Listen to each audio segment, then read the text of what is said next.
I think everything's working okay. Hopefully. Just need to finish setting up a few things. Oh. Thank you for the follow, IX Crafts. I haven't even gotten started yet, but thank you. Alright, just trying to get some things finished setting up on my end, so give me like 2 more seconds. I kind of jumped the gun and going live. Just give me 2 more seconds, guys.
Oh, thanks, Crafts. Yeah, sorry.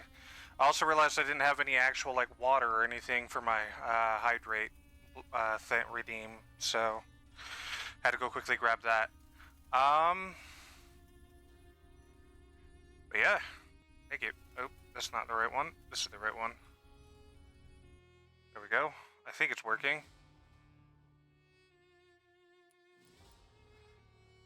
It looks okay on my end. How's it on your guys' end?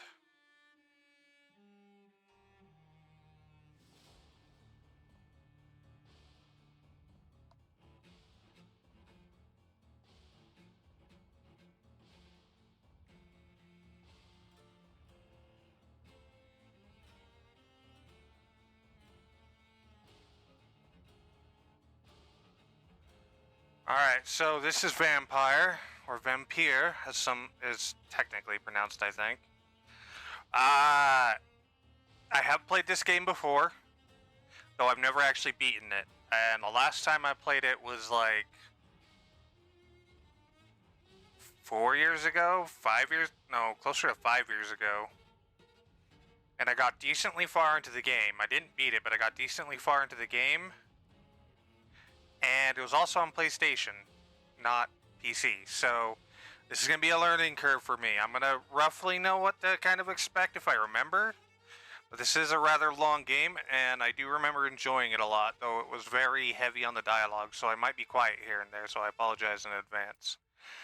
But I just kind of want to get into it, so let's go. After I quickly send a message out. Looks like it's okay on my end. Checking my stream. Looks like it's good.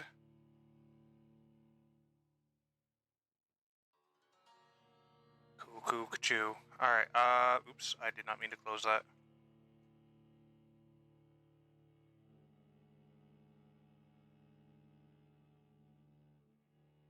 Minimize that. Pull this up.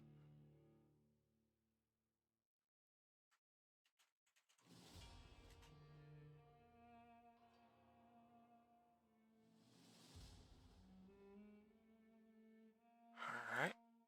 Keep that up. Re-pull the game back up. There we go. Because this game doesn't have a borderless window, so I can't just like swap between them like how I would normally do with a lot of my other games. Full screen or nothing. Let's get started. Let's see. We have story mode, which makes things a lot easier. There's also normal mode and then hard mode. I think when I was playing through my first time, I think I was playing it on story mode. Just because I wanted to, because I was told the story of this is really good, and people wanted a sequel, but a sequel never happened, unfortunately.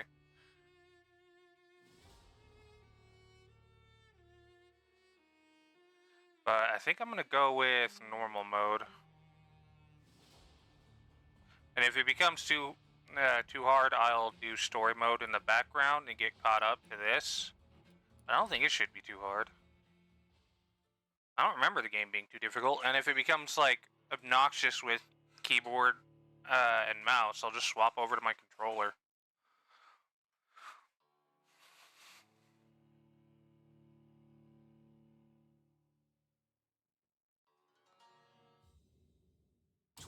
Dreams for the Red Queen under crown of stone. 8 voracious beasts born from 8 restless nights. 4 nails piercing the flesh of the sinner. 1 prayer for the summoned, called by this song. 'Tis perhaps the countdown to oblivion for the once proud city of London. 'Tis perchance her inhabitants' last dance alone to face death and pestilence. Confronted by the eerie and unknown, mortals became desperate for answers. A flock's flight makes for an omen, the falling of a star, a dire presage. Turning to priests for interpretation when there was no reason to be found. When religion failed, men turned to science. I saw them build such vain cities, crafting machines made for endless war. New questions flourished as old answers withered. What is darkness but lurking sun? What is wall but enslaved stone? What is glass but tortured sand? What is song but a call to arms? What is hate but jilted love? What is life but death pending?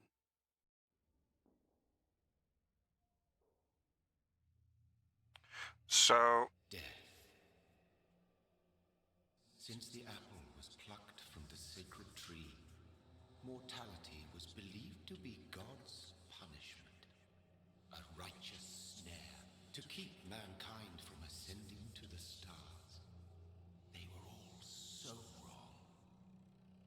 Death is not a wicked thing, nor some holy retribution. A true punishment would be to never know its sweet kiss. Awaken from the harshness and be born once more. Yeah, Crafts. Yeah, it's kind of what kept me from playing it for so many years, is I was told it's really slow, and I'm just like, when I was younger, I was just like, no, it needs to be bang, pow, fights. And now I'm older, I'm just like, oh, I'm okay to sit here and relax with a story.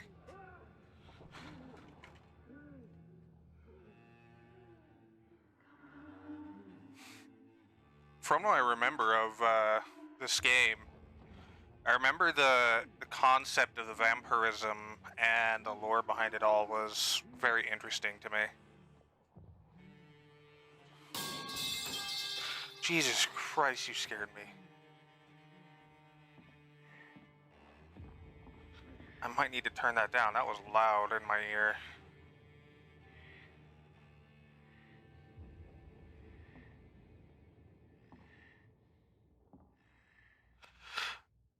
I'm not one for turn-based myself, though. I understand why people enjoy it.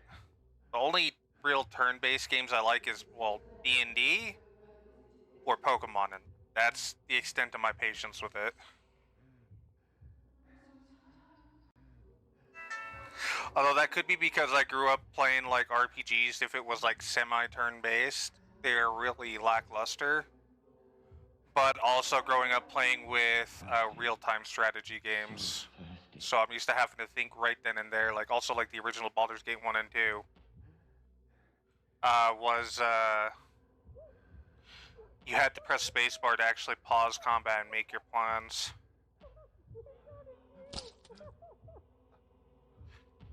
Thank you, babe.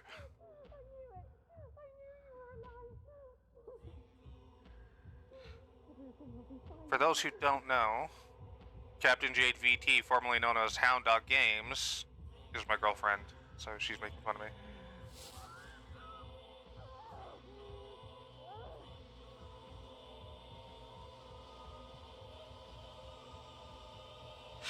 So, in this game, you have a choice to feed or not to feed, and I'm going to try to resist feeding as much as I can. Just because, like, if it were me, like, if I was in his shoes, I would not want to hurt another person. What have you done? Mary! Oh, no. Mary!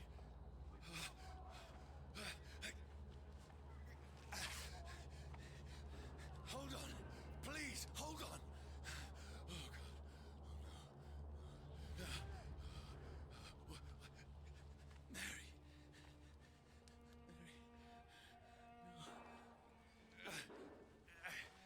And that is his sister, by the way.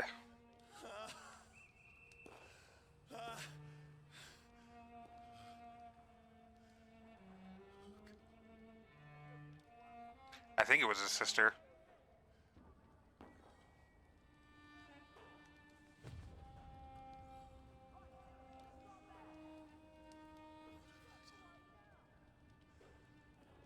This horror. It's a nightmare.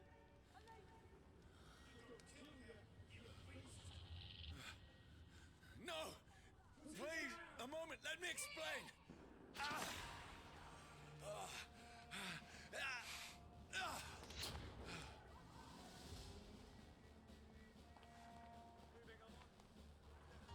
These patrols are after me. It ain't human! Kill it! No, no, don't shoot! Alright, so shift is to sprint. Good. I need to get out of here. The game's a little quiet. My mother had a beautiful... I still hear voices in my head every night.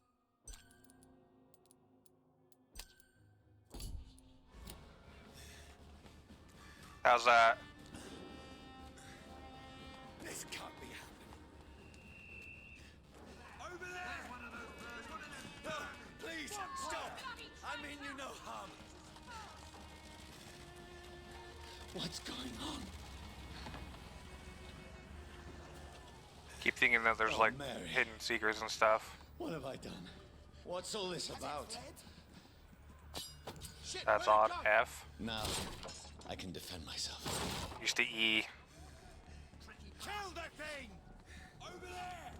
Who are you? I don't like control being the lock on. I might need to rebind that. Sorry, but you left me no choice.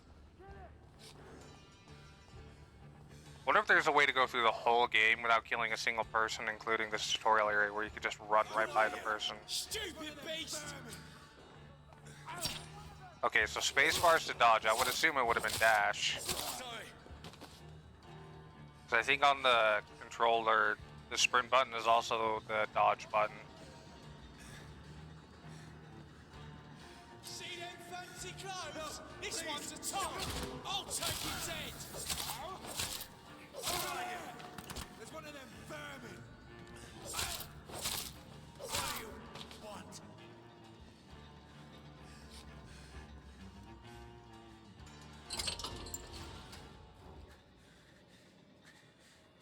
I mean you no harm. I need help. Die, you fucking leech! Please, listen to me. I can't make any sense of this. Shut up, beast! Who are you? What is this all about? What in God's name? I'll do the rest of the job. Just leave me.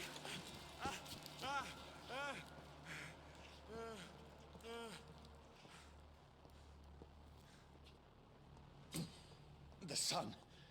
It feels like it's burning me to the bone. I need to find somewhere to hide. Right now. Let me go!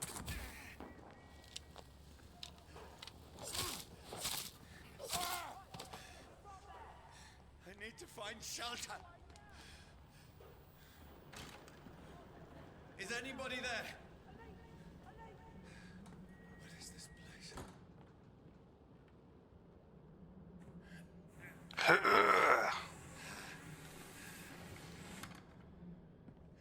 The place seems abandoned.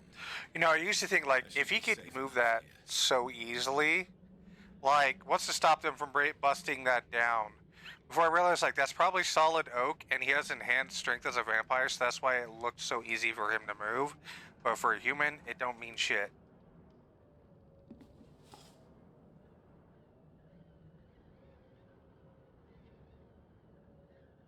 Means they're gonna be, like, smacking their head into the door trying to bust it down for a little while.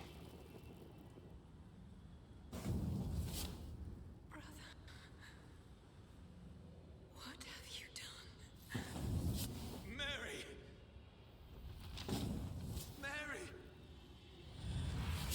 Mary, I'm sorry. Whoever did this to us, I will find them.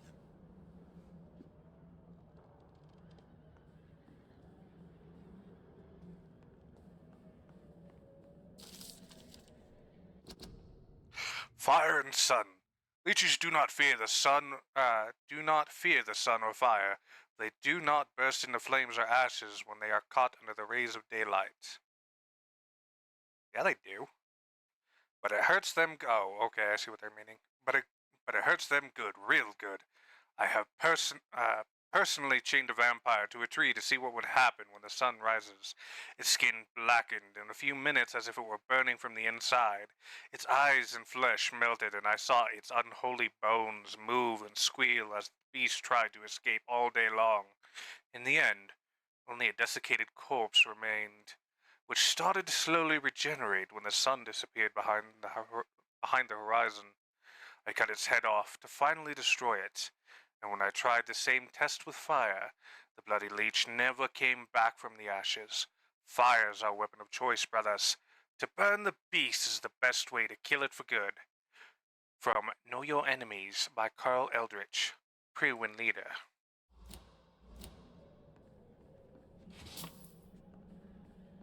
$5.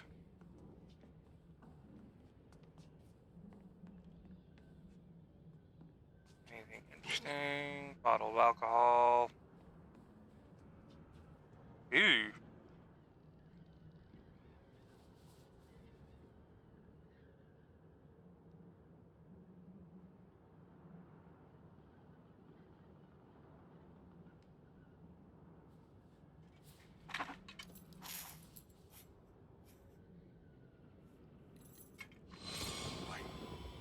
This one's dressed up fancy. Let's run through his pockets. Picking the dead's pockets? Are you serious? I've still a rent to pay. He's got no more responsibilities. What's this? Gold watch. Beautiful it is. We fancy it, share the takings. I suppose we are undertakers. Now, give him an Eve.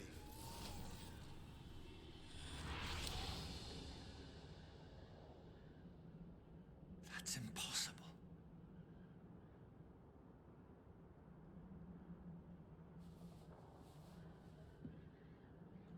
Now, I don't fully understand his power set. Like, if the memories are him slowly remembering what happened to him, but, like, you'll get other things and you'll see, like, little vivid memories, and I wonder if he has, like, some sort of, like, vampiric psychic power to be able to recall memories from objects. I know there's, like, a specific technical term for what that's called, but I don't remember what it's called. If you guys can hear me breathing, let me know, because I'm trying to adjust my microphone as best I can. I've been having some mic problems. Who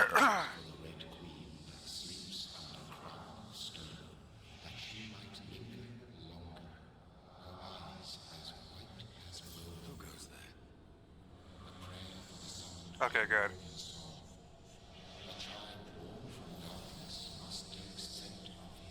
Who's there? Are you referring to me?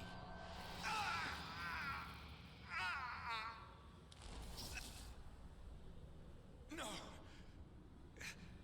No! I still have so much to accomplish.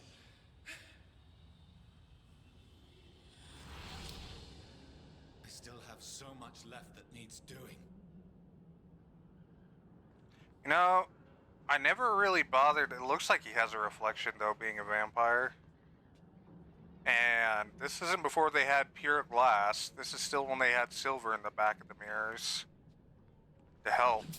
Which, by the way, is the actual technical reason why vampires used to not have reflections in mirrors in mythology, is because mirrors, I think before the late 1800s, early 1900s, when this changed, mirrors used to have silver in them, which is why they wouldn't have reflections in mirrors. That's why. And anything post that, now since we don't have silver in our mirrors, they would technically probably have a reflection, unless there's some other bullshit lore reason. But to my understanding, that's the actual reason why in most mythologies, is because of their allergy or aversion to silver.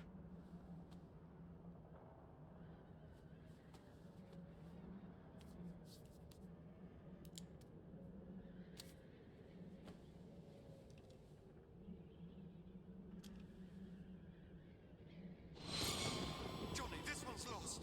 We need to leave. And now! There's time. I can save him. That's the enemy coming! The orders are to evacuate the hospital! Done. He'll live. And now what? We fight. Killing is a hell of a lot easier than healing.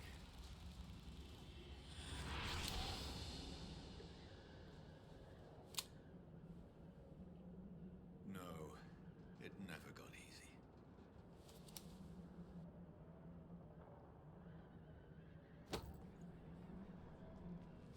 Looks like a roll of copper wire right there.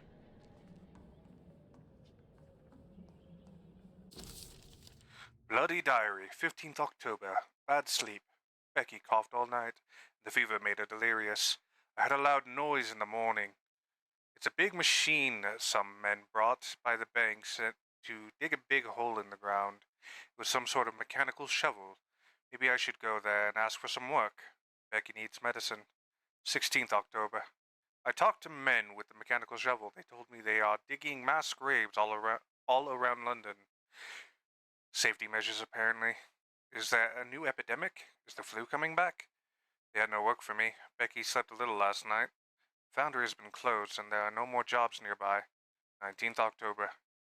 I went to London to find some groceries and drugs. No trains. It took me the whole day to cross the Thames and come back. Becky seemed better. I made a soup she ate. I found no drugs, only a few syringes and some sleeping pills on the black market. We have no money left. Maybe I should go to Pembroke Hospital tomorrow. It's so far, and I fear leaving my wife for so long. 19th October. Becky threw up the meal a few hours after she ate. She's so frail now, it makes me cry. She says she hears voices outside at night. She says she wants to eat meat. Where would I find meat? Tomorrow, I'll barricade the house to protect us from looters. Hey, Wolfie. Yeah. I believe silver was. 21st October. The men with the mechanical shovel had stopped digging the mass grave. I heard a lot shouts last night, as if they were attacked. Now there are only a few boats throwing bodies day and night into the giant hole. The smell is terrible. We should have left the house weeks ago, but Becky, she refuses to leave. She'd rather die, she said, with a nasty smile. Why is she torturing me so? 22nd of October. Becky just attacked me. She jumped on me from the stairs and tried to bite me. I had to smack her. She smacked me back. Thank you. I needed that. I went upstairs and locked myself in the bedroom. Now I can hear her crying and mumbling downstairs. I retrieved the gun I hid in the ceiling since the war to protect the house. Now I'm ready to use it to protect myself from my own wife. 23rd October. Could not sleep at all. Becky spent the whole night scratching at the door, asking for my help, begging me to let her in, but I was too afraid to open it. Just waiting for her to die now. It would not be long. Pray God it will end soon. 24th October. I was so hungry. I tried to go downstairs this morning. Becky was sitting in the armchair by the chimney. She was panting like a dog, looking at me without moving, just following me around the room with her eyes. I pointed the gun at her, Whoa. Not. I'm reading, you dickbags. I pointed the gun at her sore face, but she did not react. I could not pull the trigger. I went back to my room. 25th October. The house is silent like a tomb. No more noises. Becky is dead now. Forgive me, my love. I was unable to save you. I'll be with you soon enough. Ah, that's kind of sad. If me reading those get annoying, just say so. This makes no sense. None of it. How's your day going, Wolfie? No sense at all.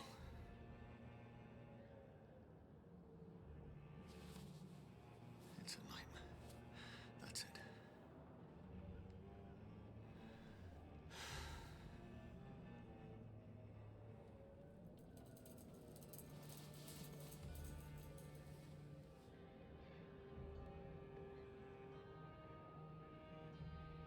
So be it.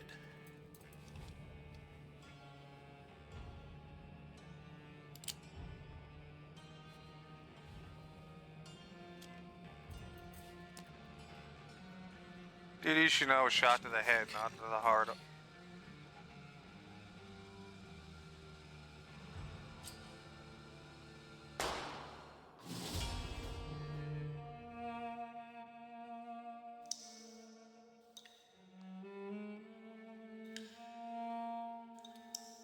Vampyr.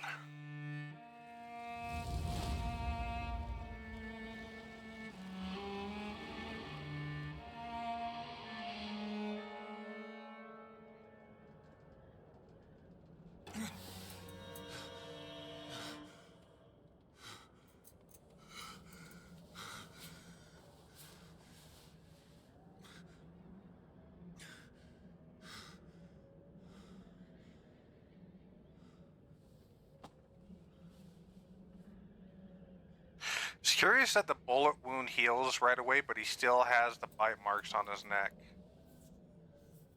This is absolute madness. I've lost touch with the real. Wait a minute.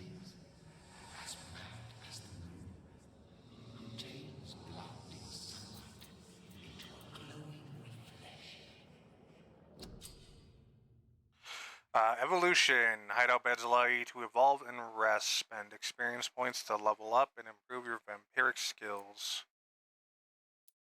So you have autophagy, autophagy. I think it's autophagy. I don't know.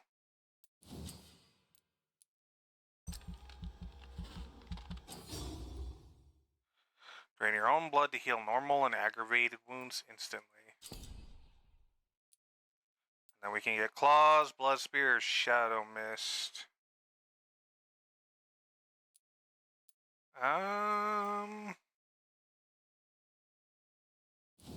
If I remember, I like the blood spear a lot.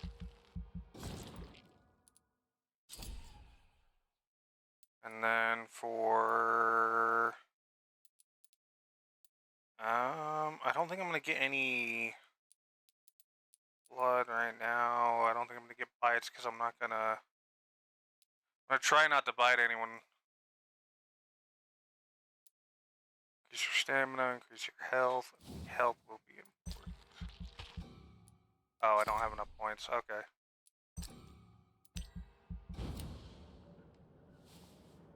Well, I got a blood spear I can throw at someone, and apparently I can drain my own life to heal my wounds. However the fuck I do that. That voice in my head. If I'm not mad, then it must belong to the one who made me what I am. I must find him to understand what I have become. Alright, so we got a map of London. Well, at least this general area. We got our equipment, inventory, collectibles, map, quest line, people of interest, and investigation notes.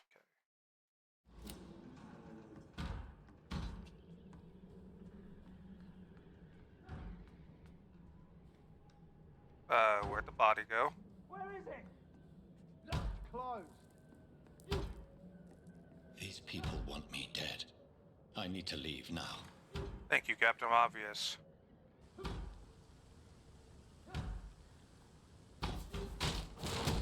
Here's the leech. Here!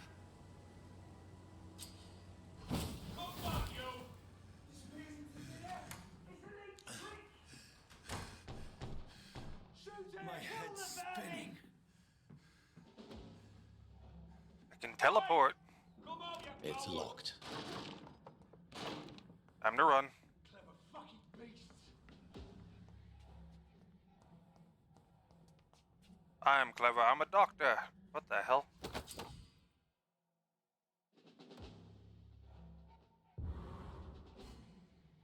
Oh, cool. Offhand weapon. Okay. Cool. I'm still in Southwark. Over there! I must reach the West End. Vermin! Die, vermin! I'm not biting him. A strength. A strength I never knew I had.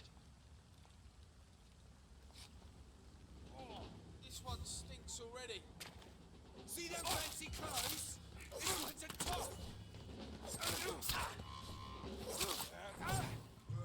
Fuck you. Trying to get the combat down. It's gonna be a little difficult. The fiber of my being is a fire. And remembering to actually lock on is gonna be also a...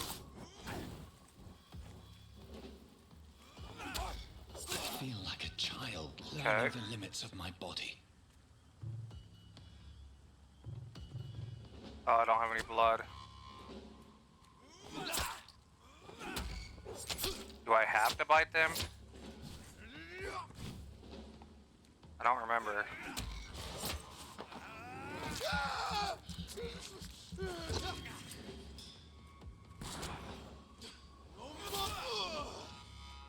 My strength. Cool. My reflexes. I'm not human anymore. Lovely, lovely loot. Anything up here that I can get? It's locked, all right. I don't think so.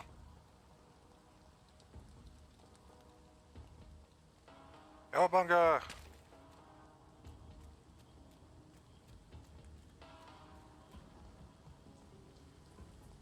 I don't know if like biting in combat counts towards the whole not biting anyone thing, so it's not my end goal, but I'm gonna be trying to limit it as much as I can. Excuse me.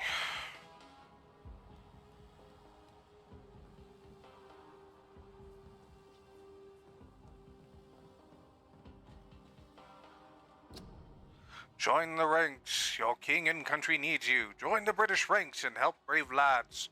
At the front. I think it's during the Great War, right? World War One. My poor sister. If only I had controlled my need for blood. Mary, someone will pay for what happened to you. For what happened to us. 10 shillings. That door's locked. I hear a rat. There you are. I have this thirst for blood. I don't mind draining the rats.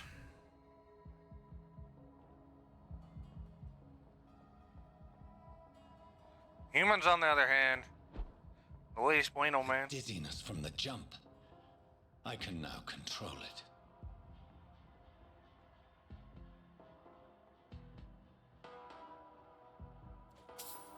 $5 shillings. Little ramshackle home.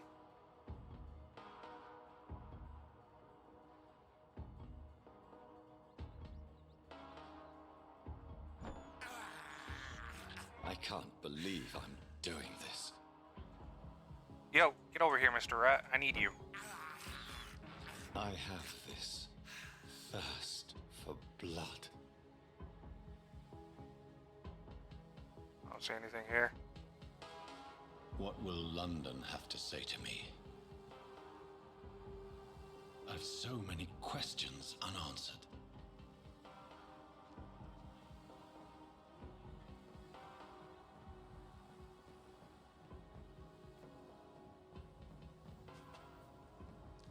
Ooh, shillings. Lovely. Another corpse. Have the very streets of London become a mausoleum?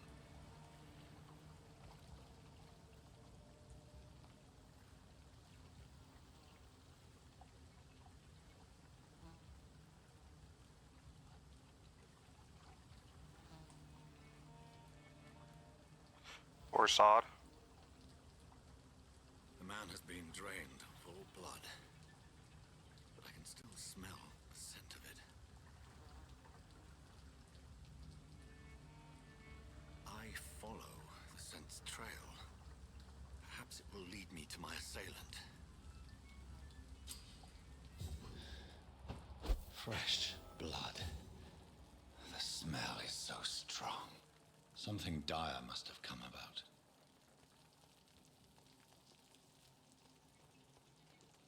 Where has everyone gone?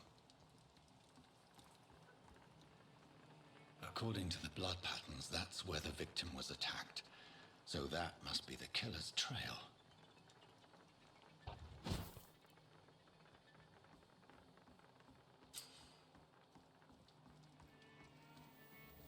We hop in here to unlock the hideout. So I think they act as like fast travel points. Don't need to rest because we haven't really done jack shit. Can craft things here.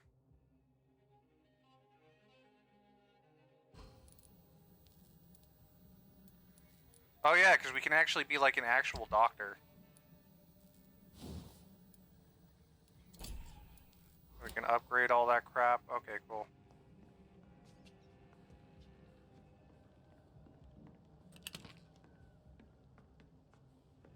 I think that would actually allow us to upgrade something.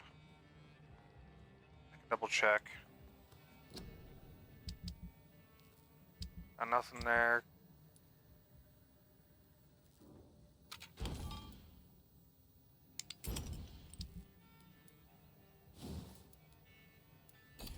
You. Nope, not you either. Can't make anything of that, but we're getting there. We'll eventually get all that crap.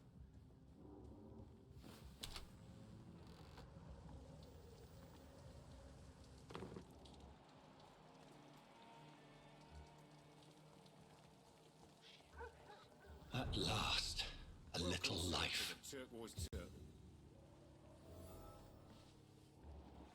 Whoever he may be, the killer recently entered this bar.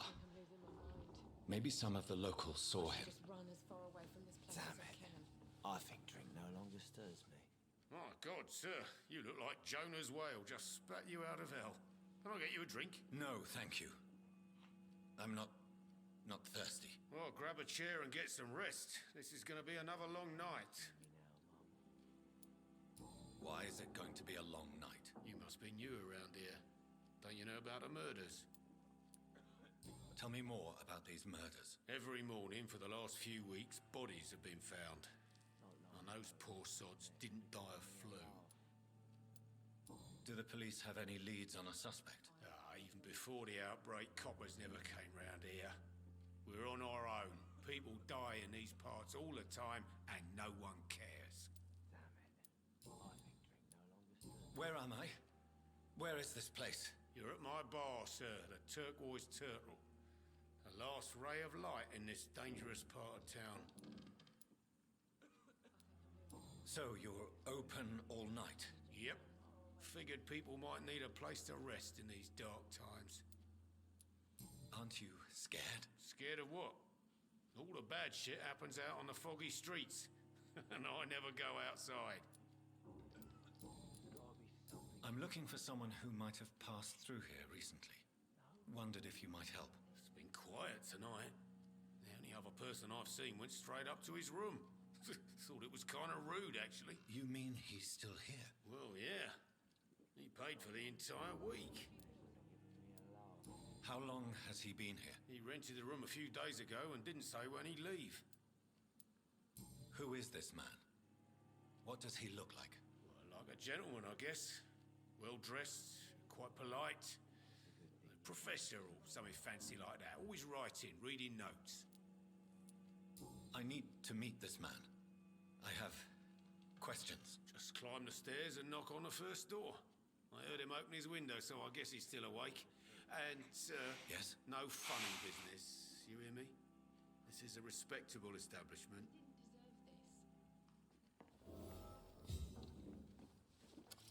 Good evening, sir. I wondered if I could ask for your help. Wow, you look like you need a drink. Yes. I apologize for my outfit. It's been a long night. Been there, seen that. Don't worry, things can only get worse. Has anybody entered the bar recently? Can't say. Sorry. I spent the night making love to that gorgeous bottle, see? This is important, sir. Are you sure no one has come in here in the last few hours? I don't know and I don't care. This is a free country. People still have the right to come and go, don't they? What's going on around here? It's like everybody is hiding. You must be new here. Have you not heard about the murders? Everybody fears the return of the sewer dog. Who is this sewer dog? It's the local bogeyman. Convenient answer for every crime that happened for decades. You murdered someone, blame the sewer dog, eh? You make it sound like it's a fairy tale. People will always believe in monsters. It's easier than accepting their own darkness. We can all be monsters. I think this guy is war drunk. I'll leave you to your bottle then.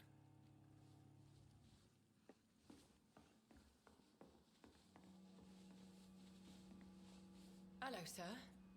Are you all right? Is there any way I can help you? I don't know. Maybe you could just talk to me. Maybe you prefer to speak with Tom then. He's more agreeable talking to strangers. What's going on around here? Where is everyone? Too many dead, sir. First the epidemic, now all these terrible murders. The murders. What can you say about them? Bodies found in the streets every morning. Drained of blood. It's just horrible. Some say the sewer dog is back. The sewer dog? What's that? No one knows. People have always disappeared around these parts. The ancients say it's the sewer dog coming out to feed. But now he's killing in the streets. Give me 1 second, guys. I forgot to set an alarm for me. What have you heard about the epidemic? There's a Spanish flu. Yeah. Killed so many last summer. Thought we'd seen the last of it. Dozens dying every week. Are the authorities doing anything? Nothing. There are so many quarantine zones in London now. It's gotten really hard to travel across town. I just want to talk. I didn't mean to scare you. I'm not afraid, sir. It's just I've other customers to take care of. I only see one customer. Oh. Well, yeah, of course. I mean, I best check on them. What is this place? This is Tom's bar, the Turquoise Turtle. I'm the barmaid here, Sabrina, if you want to know. Are you always open this late at night? No, it's only since the epidemic started. Tom thought that people may need a safe place to stay. You don't seem to have much business. Where is everybody? Well, most people are sleeping right now. And those that are awake tend to avoid going out. What with the murders and all. I'll leave then. Thank you. Not long ago, this sort of mess would have given me a laugh. Nope, can't read that. I don't think I'm allowed in any of the other rooms because I think it's like bad form, chap. Bad form. This is no place for you. Priwen has several patrols roaming the area. They do not pursue me. But they're looking for vampires, and they're most efficient. They'll not relent until the killer has been identified. I have a common objective, but I require... Shh. I think someone is eavesdropping. Are you certain? You might as well come in, whoever you are. Slowly, vampire. Who are you? I mean you no harm, saith the vampire. Present yourself. I need a word.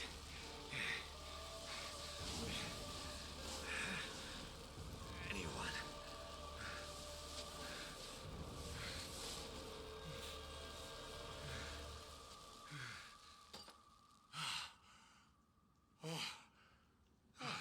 Well, that's something I can do for you.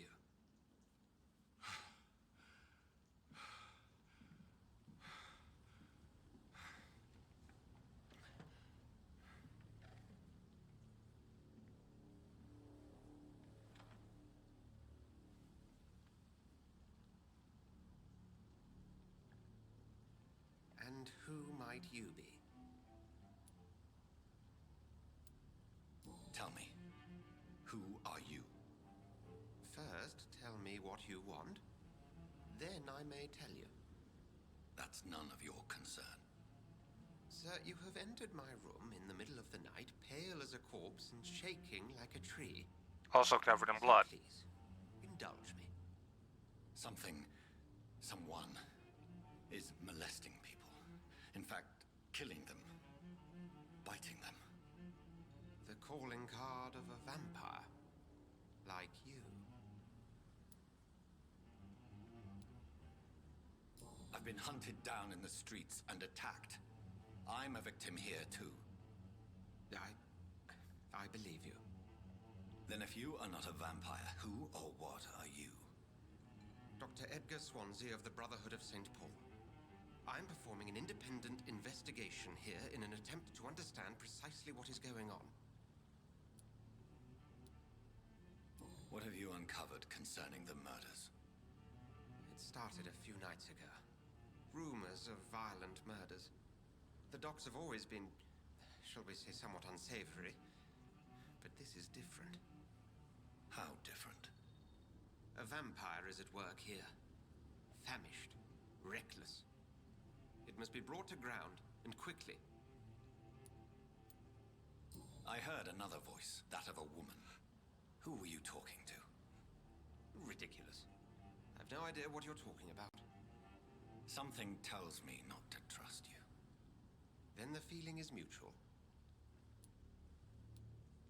And what exactly is this brotherhood? Sir, if the name is not familiar to you, then we shall discuss it another time. Alright, Swansea, help me. Then help me find the culprit. I may. If you'll first tell me why you opened this door. I followed a trail. The scent of blood from a recent victim. It led me here. You thought I was your aggressor. That explains a great deal. We're both chasing the same shadow. A shadow, indeed. Yet I heard his voice in my head. There was a moment I believed I was mad. You should let me handle this affair. You've no idea what you're up against. No. I will find the monster. He is mine. How will you do any better than I? But then let me ask you this. What are your intentions if you find the killer? I will at last have the answers to my questions. Then I can only wish you good hunting. And pray we shall meet again. Looks like there was an exit wound, so there's not a bullet rattling around on his insides. Sorry, you didn't need that, right? Thanks. Anything to gather on your desk?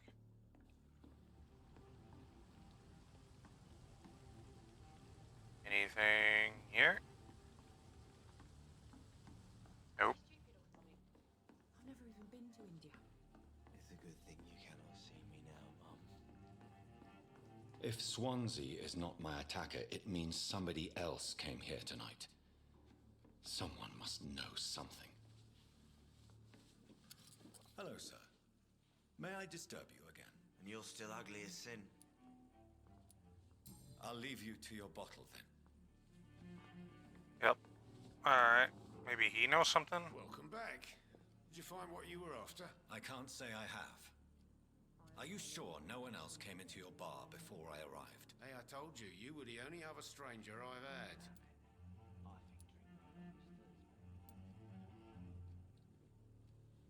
Goodbye, Mr. Watt.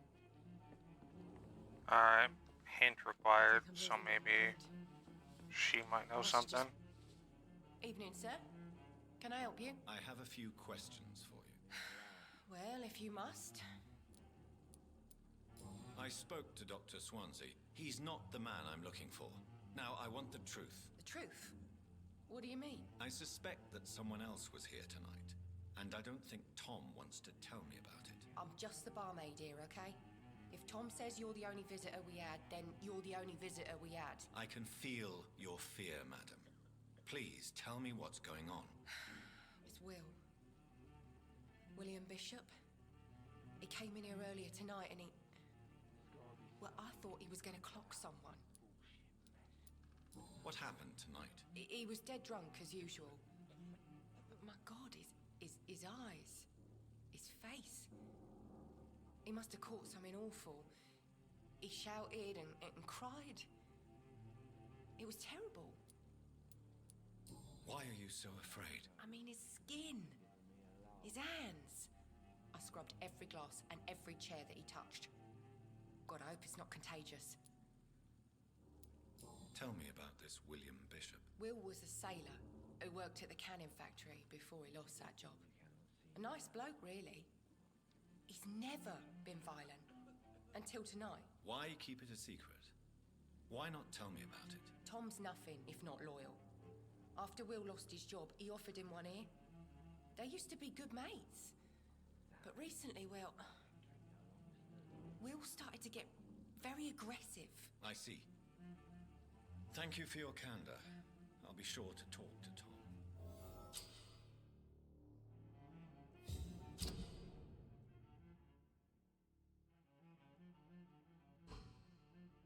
Okay, so essentially, like, if you plan on feeding on a lot of people, the more information you get about them and the healthier they are, the more experience points you get once you kill them and drain them.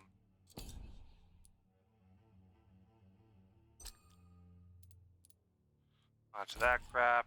And yeah, you can just sit there hunting and all that crap to get the most experience that you can. There's gotta be something can be Kinda done cool. to get out of this bullshit mess. You again. What can I do? Very for you? interesting mechanic. Tom, talk to me about the visit from your old friend, William. Yes, Will came by tonight, but he's not my friend anymore.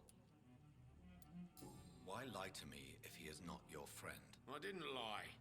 I said you were my only unannounced customer, and that's the truth. Who is he? William. Just an old sailor who loves his gin too much. He worked for years at the canning factory before it closed. Is he dangerous? Yeah. Like many drunks, he's all bark and no bite. He can barely stand up most of the time. How was he tonight? Was he different? Sicker than usual, perhaps. He whined and mumbled about how mean people were to him and how he'd like to talk to me outside, and then he left when I refused. I need to find him. It's a matter of urgency. Do you know where he is? You could try his boat. It's up by the North Pier. He sleeps there when he's too drunk to get home. Please describe him to me. What do you expect? He's a tall, sick bastard with a bad rash and torn old clothes. William used to be strong. Now he's a mess. Thank you, Tom. If you see him, tell him I don't want him back here unless he cleans up his act, okay? Damn it. I think drink no longer stirs me. Are they stupid or something? I've never even been to India. Alright, so he's gonna be over there. Hey, Saturn. I will get to the bottom of this intrigue. What's been done to me, to this city? War munitions, volunteers. Britain's working together, skilled workers in engineering and kindred trades. Enroll today as war munition volunteers. Support the men at the front with plenty supply of munitions. You will not suffer in wages. Get into the factory line and feed the firing line. Great war propaganda. Would you like to know more? Your army needs you. Join at once today.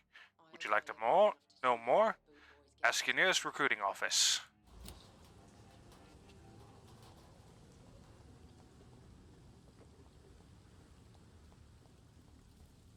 Anything to loot? I don't think so.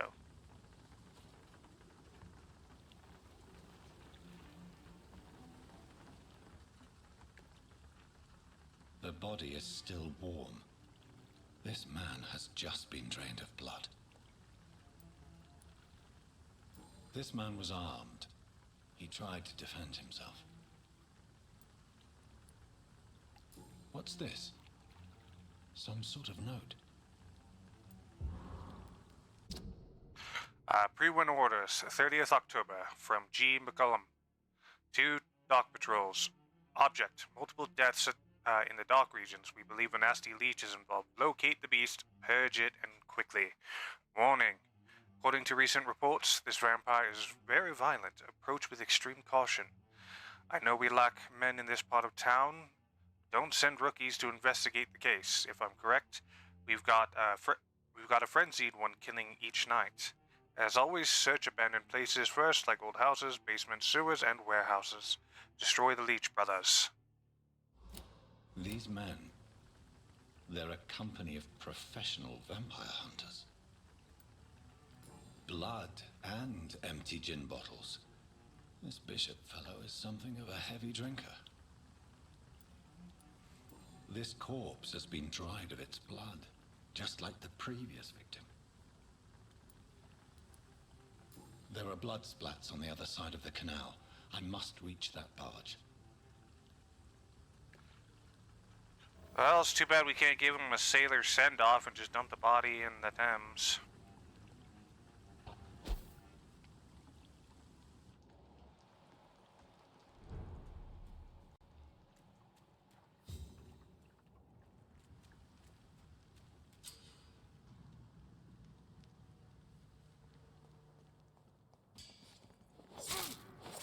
Except for I can't walk because I'm on mouse and keyboard, so no silent stealth shit for me, apparently. Ammunition crate. Good. I may need a lot of bullets. I feel like I'm back on the front line again. I'm cold. There's nothing here. Let's head back to a wall fire.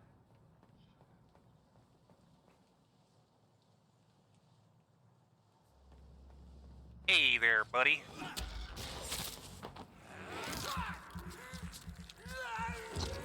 Refill some of my blood. There we go.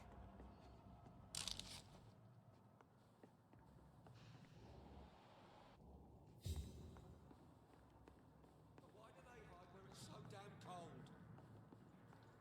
Because we don't feel the cold, you moron. We're undead. It's locked. Alright, looks like I have to go that way.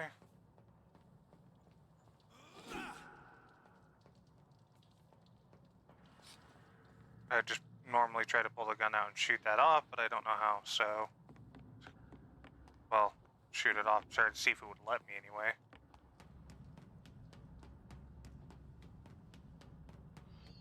Alright, so coming up here was just to kill that extra guy and to just... What? Screws and aluminum powder. Nice.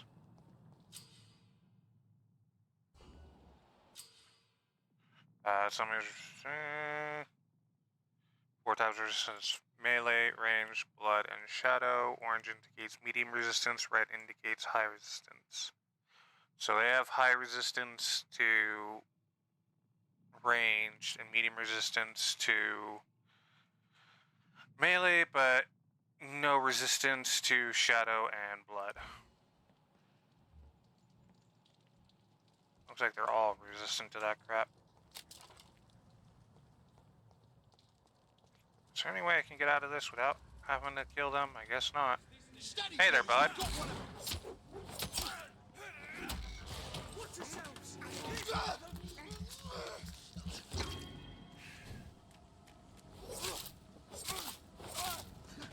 Take its head!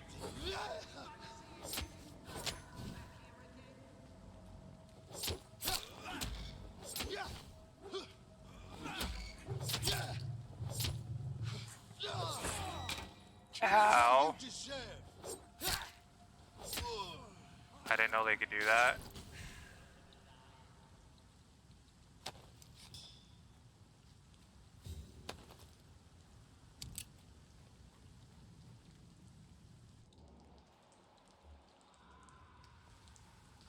That's this nest of them cleaned out. It ain't human! Kill it! Oh, Christ!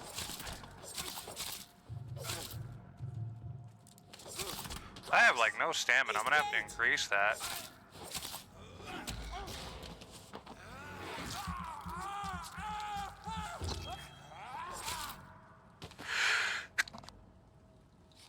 Sorry. Sorry, I had to sneeze.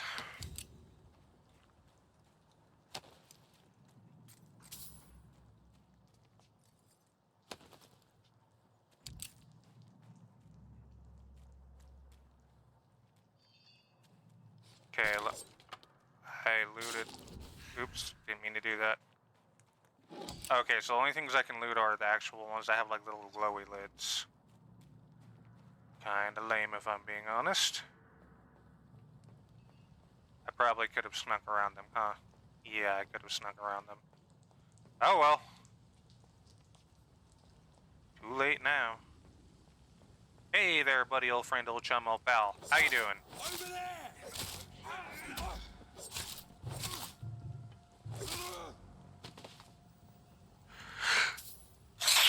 Sorry, I didn't have time to mute that one.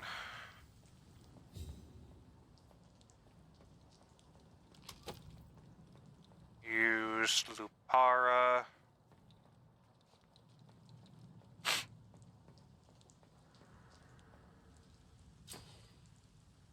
Another safe house.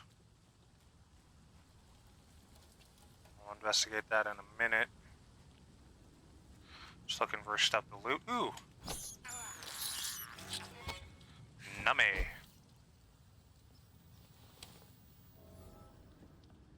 Wonder why the light source was freaking out so bad.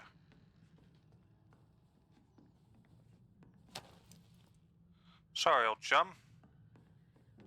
Guess you didn't make it there. Alright, got that. Here to refill all. Some shillings, blockaded, sleep. I'm not gonna sleep. Alright, let's see if we can upgrade our machete. Can we upgrade you? Hey, we can.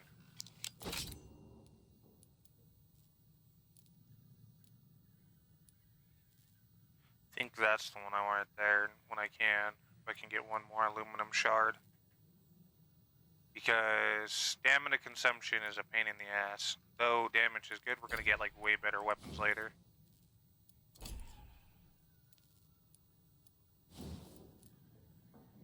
Oh, can't get that.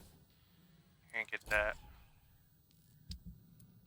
And I don't think we can make anything here. Wait, do I have anything I can break down?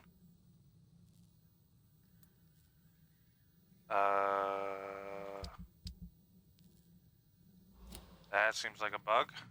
Okay.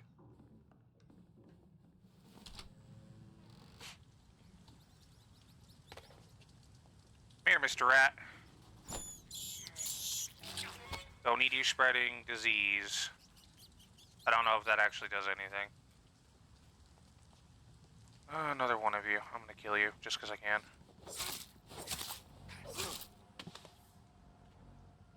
Because I have a feeling you guys are actually causing the plague. You're not actually trying to do anything about it. I have a feeling like they're the ones causing plague, so they have a reason to go about and do things. Because they are an organization, after all. They gotta make money somehow. And I don't trust them. Fresh blood. The whole building reeks of it. The scent is so strong it makes me dizzy.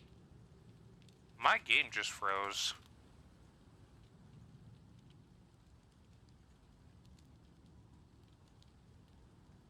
Oh, come on, really?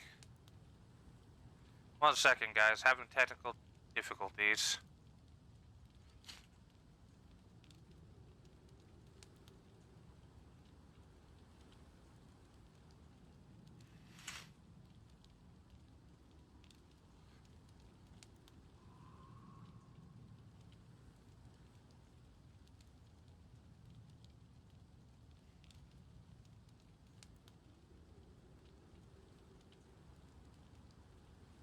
Oh, lovely.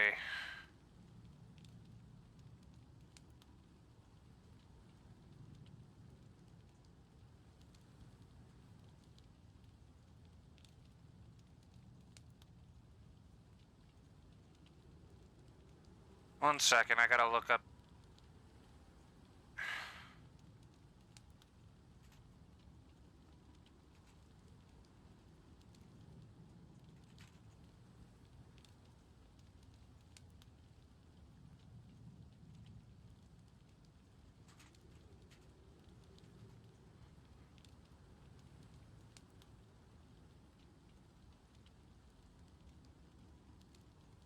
Alright, so select window from the taskbar. Then press Alt space bar. And then select move.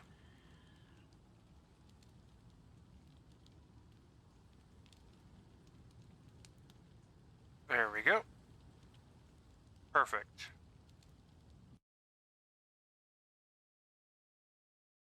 Alright, give me a second to relaunch the game, everybody. Sorry about that.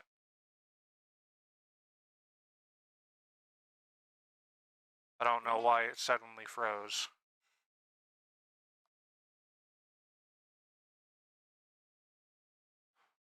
Thought I just heard a Kyla.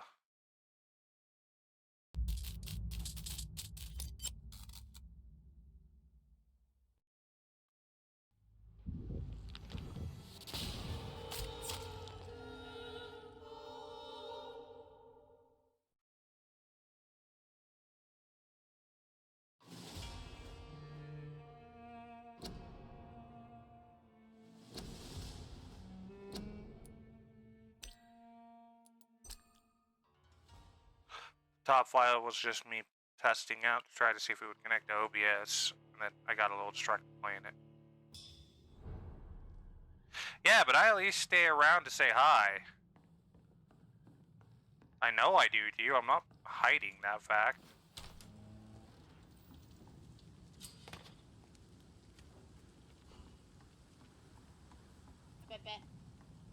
Hi. You're very quiet. Fresh blood. The whole building reeks of it. The scent is so strong it makes me dizzy. Okay.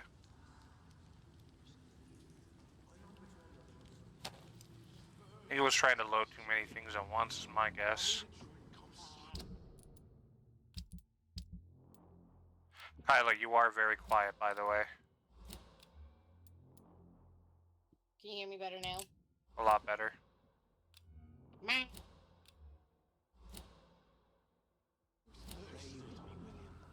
As one, we shall overcome this.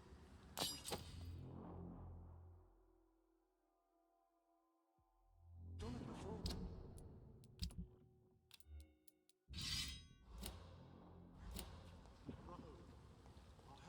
I don't know if that's actually me dual wielding or if it's weapons I can swap between.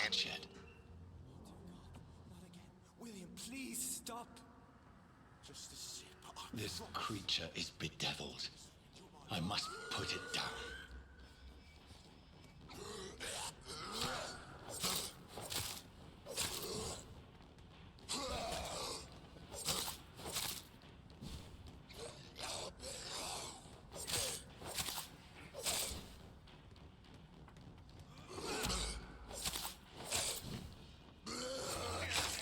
Ow, asshole.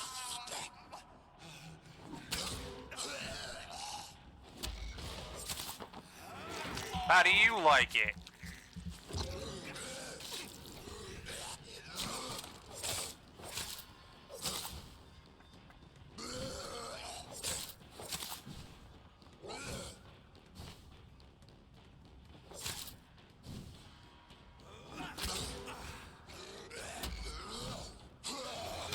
Oh, come on, I pressed spacebar.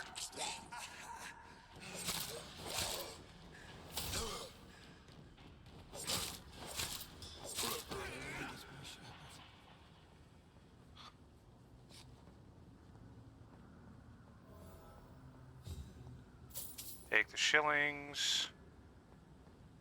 But is the stream coming through again? Is it coming through okay? I should have checked that before I started the boss fight. I didn't think though. Is the stream okay? Let me go. Yeah, it looks okay on my end. Hey there, Shano buddy. I could have saved him. Mr. Hampton, are you in there? I knew him well. Another lost soul, a kindred Sir, spirit. listen to the sound of my voice. I'm a doctor. You're suffering from shock. I must return to my flock. They'll stray without me.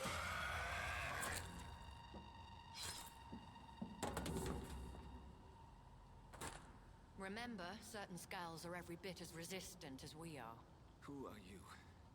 What do you mean by scowl? You truly are a newborn.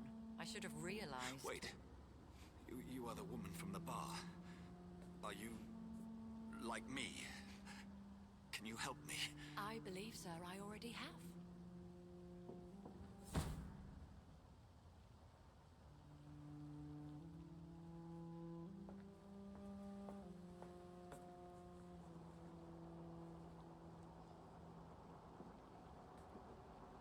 By George and the Saints, you've solved the mystery of these terrible murders. Patience, good fellows, I've come to offer help. Just give me a moment to secure my boat. We can leave this awful place. William was not the evil man they claimed. He was just taken by the thirst. He needed his drink. This man requires medical attention. We'll see he gets to the nearest hospital. No, please, I must tend to my fold. My flock needs me. Yes, sir. Go with the good Dr. Swansea. He's resourceful, and I'm sure he'll take good care of you. You'd best come as well. The sun is soon to rise, and you'll need a place to rest. I just need a moment. If I can learn something about what has happened to William, I'll be a step closer to understanding what happened to me.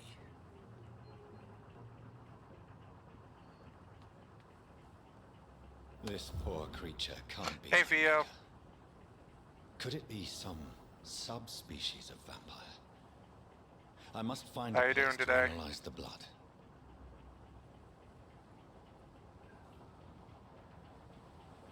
What the hell did I pick up?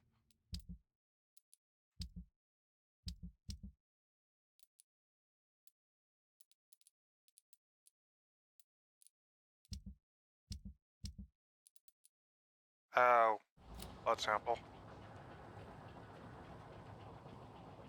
Oh, you got sick on Friday? I'm sorry. Unfortunately, Kyla's also feeling a little sickly today, so I think she's catching what's going on. She's caught what's going around as well, so. Sorry that you're sick.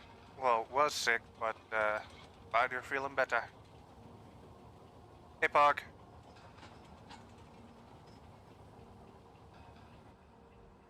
Where are we headed? We're on our way to the Pembroke Hospital. It's just across the canal. They'll have a bed for poor Mr. Hampton. William was... What manner of creature was he? Predator, prey, villain, and victim.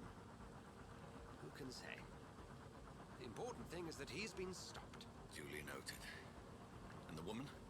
What? Who is she? What woman? Oh, don't play me for a fool. You used me to locate that skull. You must know who she is. I thought you a gentleman. You shouldn't talk about a lady behind her back, but I will tell you she values her privacy. Were London as peaceful as she appears from the middle of the canal? If only that were the reality of the situation. To be honest, I've always tried to avoid this part of town. Pembroke Hospital is the last bastion between the rest of London and the epidemic. The flu has decimated the East End and the war still rages. Welcome to the front lines of a plague. This is where you work, Dr. Swansea. I am the administrator of Pembroke Hospital. I thought you were here in service of your mysterious order, the Brotherhood of... Of St. Paul's Stole, yes. But first and foremost, I'm a man of science. The hell is a stole? I always wondered that. I never bothered to look it up. Dr. Reed. How do you know who I am? No need for modesty.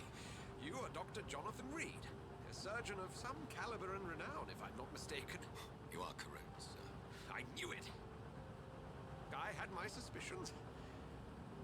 But when you took the blood sample from the corpse of poor William, I was certain. Dr. Reed. Marvelous. Have we met? I attended 3 of your seminars before the war. I have the utmost admiration for your research. And what a turn of fate. England's most esteemed blood specialist returns to London a vampire.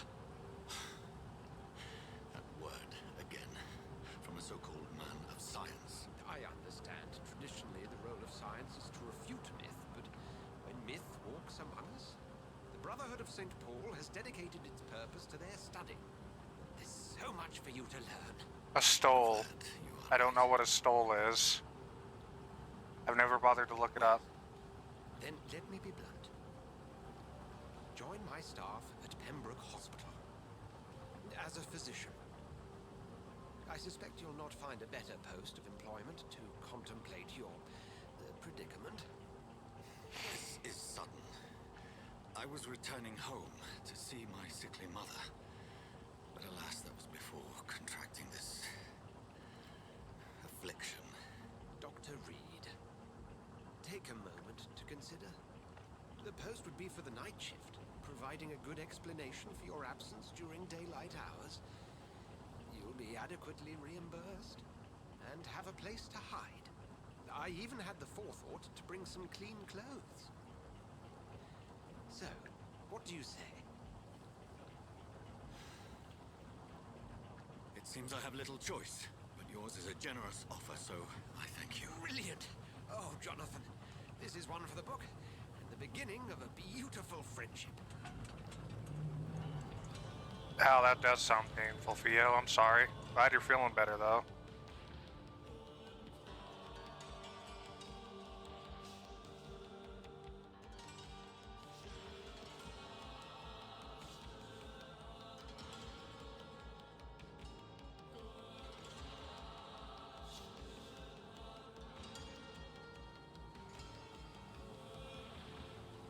Dr. Swansea, thank goodness. I was beginning to be concerned. Worry no more, Nurse Crane, for I bring good news. Oh, Doctor, what a night. We lost 2 more patients. Nurse Scow said she couldn't take it anymore and resigned. Yes, well, I'll make a new rota in the morning. In the meantime, find a...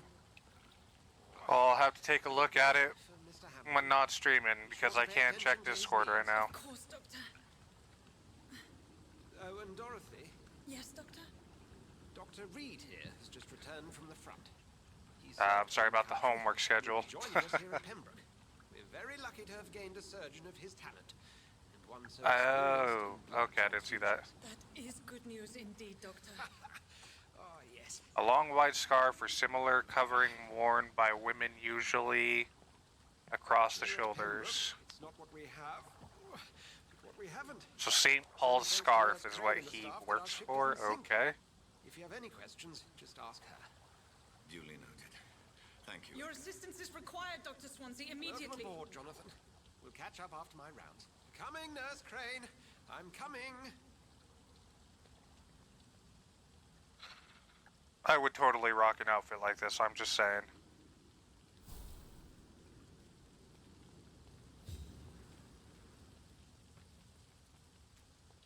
I'm sorry, Jonathan. Mr. Hampton needs me right now.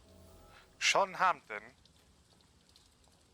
Come on, you bastard! You can do better than that! Nah! It's my turn!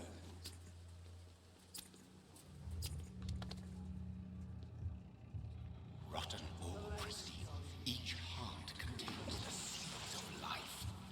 Drink at this river. Try it all. I don't want to. I don't want to feed on humans.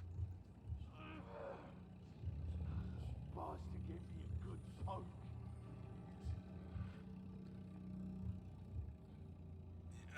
Let's hope to walk right past him. Come on, you bastard! I won't bite. Sir, please. You've lost too much blood. Calm yourself. You think I didn't notice? Stop your staring and get me to an hospital, you arse! Insulting a good Samaritan. Not exactly the way to get rescued. Alright, sorry. I am in pain here. My guts are spilling out onto the street and you're yabbering on. Yes. That's a very nasty wound you've got there. Take my word, I am a doctor. Dr. Jonathan Reed. Name's Clay Cox. I'd appreciate you helping me to a better place, Doc. Follow me, Mr. Cox. Let me assist you to that better place.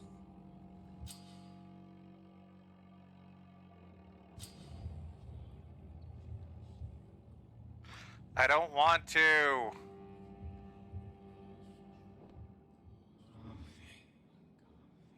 I know it's teaching you, but I don't want to do this. Bring this fading light into the shadows. Nope, we're just gonna keep walking this way. Dance of life and death. Nope, not doing that. I'm not feeding on him.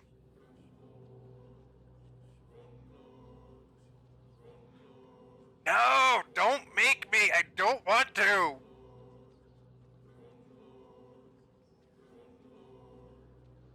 I don't want to feed on him.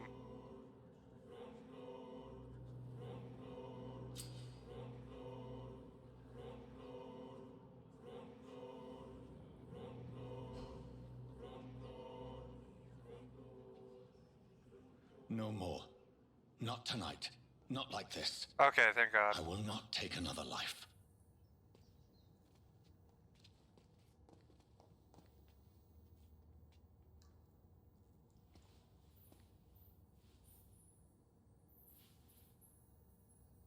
Did I black out? What? What happened? Alright, my guess is I'm gonna have him sit down, tell the nurse, hey, by the way, there's a guy bleeding out in the alleyway.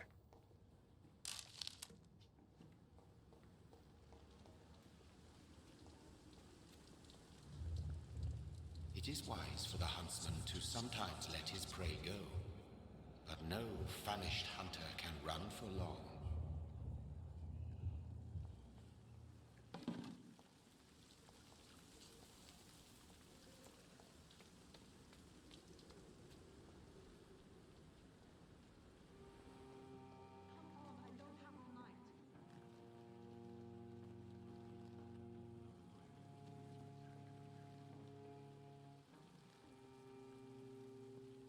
Good evening, nurse.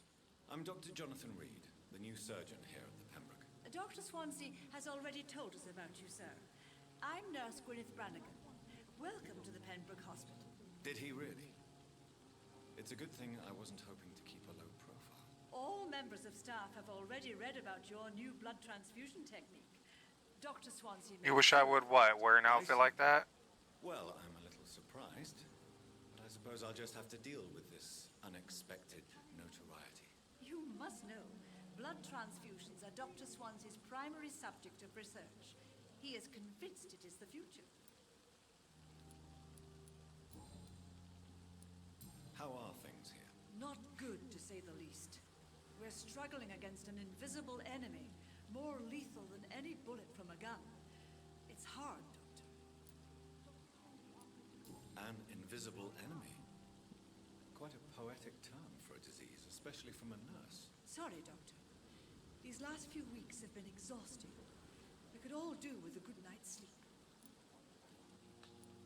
Do you think this hospital can survive the epidemic? We are all volunteers here, and we're trying to hold fast, but how do we beat an invisible killer? Some nurses have already resigned. I'm not familiar with all the staff yet.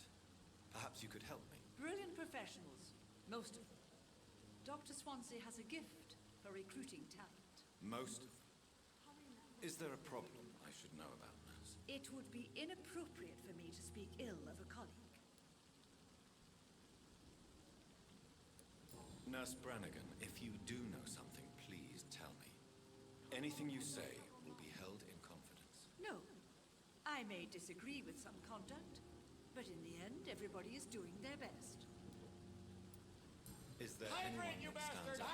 Alright, I'm hydrating. I have never met someone as dedicated as Dr. Tippins. He should be a standard for us all here. If only he were younger. Could his age be a problem? I guess it's fair to say Excuse he's me. always pushing himself to the limits. He just doesn't know when to stop and get some rest.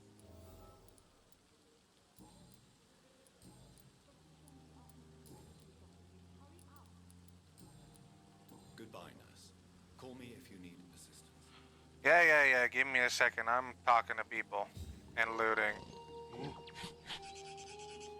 Oh, stretch. Alright. Give me like a second to loot, and then I will. Alright, impatient lady. Give me a second. I'm coming to talk to you. Just let me stretch first. 1, 2, 1, 2, 1, 2, 1, 2.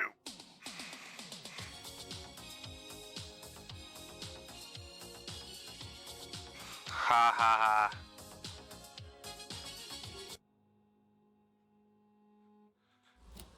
Never gonna give you up, never gonna let you down, never gonna turn around and desert you.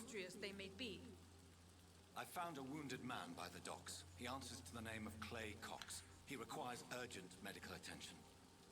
Already making the rounds? That's the Pembroke spirit. I'll ask our porter, Milton, to bring him back immediately. Thank you, nurse. What can I do for you? Dr. Swansea insisted we provide you a quiet office. You'll find it on the second floor with your name on the door. Thank you. Nurse Crane, isn't it? Yes, Dorothy Crane. Welcome to Pembroke Hospital, Dr. Reed. Your office has been prepared. I would like to ask a few questions first. And Mr. Hampton, the patient we brought in, how does he fare? I gave him a sedative to help him sleep. Poor thing was in quite a state of shock. What kind of man is Dr. Swansea? Well, you accepted the job from him. I thought you would have known about your employer. It's right to assume Dr. Swansea knows far more about me than I do about him. You'll get to know him soon enough, and better than me. The administrator has better things to do than mix with us. Apologies, I've only just met him the once. This is sudden. I've only just returned to England. Dr. Swansea is a brilliant surgeon and the most compassionate physician.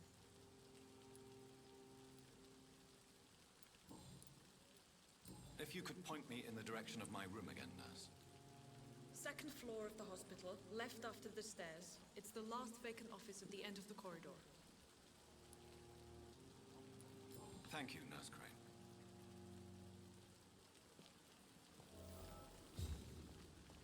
Alright, let's talk to this fine gentleman right here. Good evening, sir. How you doing, sir? I'm Dr. Jonathan Reed. I'm new here. I've already heard about you, Dr. Reed.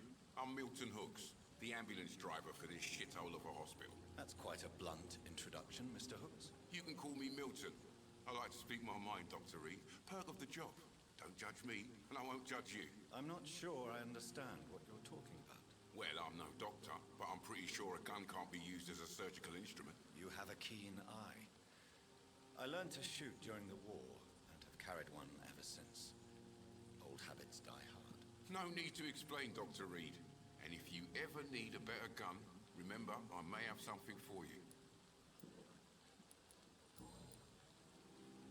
How is the situation around here? You want to hear the situation is all right? It's fucking awful.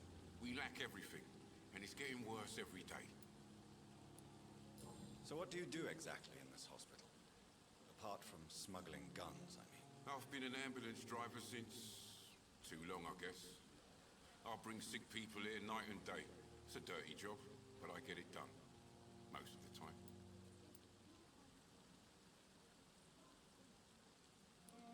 It sounds like things have been a bit rough recently. What's happened? Yesterday I got attacked by the patient I was bringing here.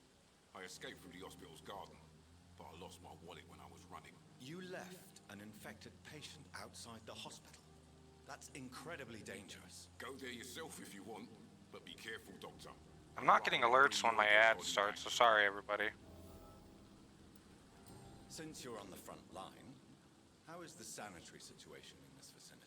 It's a complete disaster. It's even getting dangerous to enter some streets or buildings. Even the locals attack you. I'm gonna wait for everybody to come back from the ads. Unless there aren't ads playing right now. Are you guys in ads right now?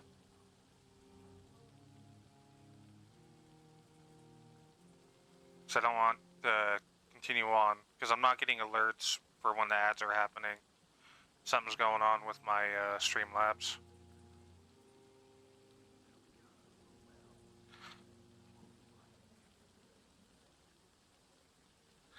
And I can't see it on my end. Oh, ad break. Okay, yeah, I see it.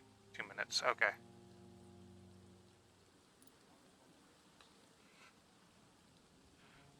Just gonna be patient, let everybody get back.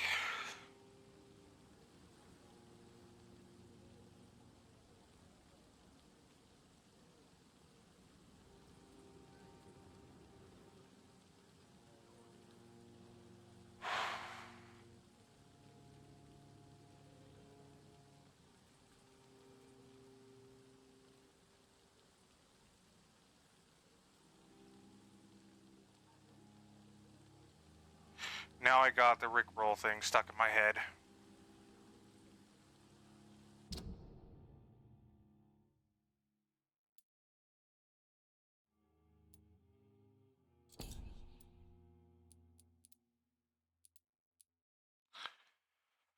Alright.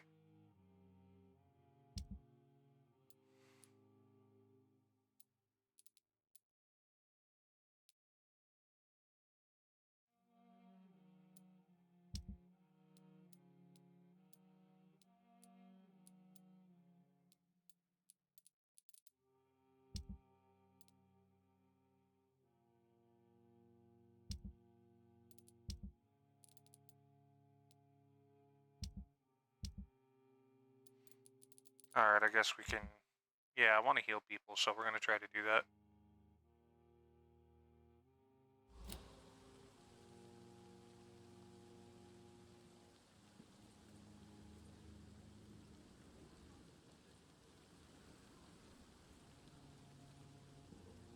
Alright, everybody, thank you for watching the ads. Welcome back, welcome back. I've just been sitting here waiting for you guys to get back. Thank you for watching them. But you can skip those ads if you decide to subscribe. Just saying. Alright, shameless plug in. Let's continue talking to people. Really smuggling weapons through the hospital? And why not? I've already been attacked by patients, you know. And by gang members willing to steal my money. But you're not defending yourself. You're selling guns to civilians. You keep people alive your own way, Doctor. I offer them another way to protect their health.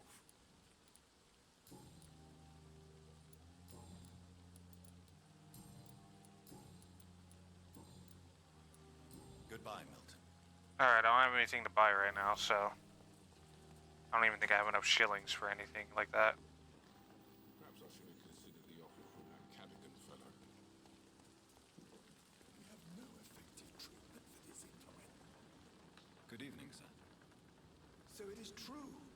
The famous Dr. Reed has joined us.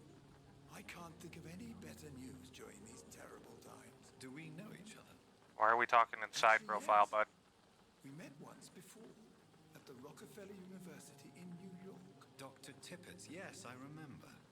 I was assisting Professor Carell in his research about coronary bypasses. He had nothing but praise for you. He was also very confident about your future. And look at you now. Eminent surgeon and blood transfusion specialist.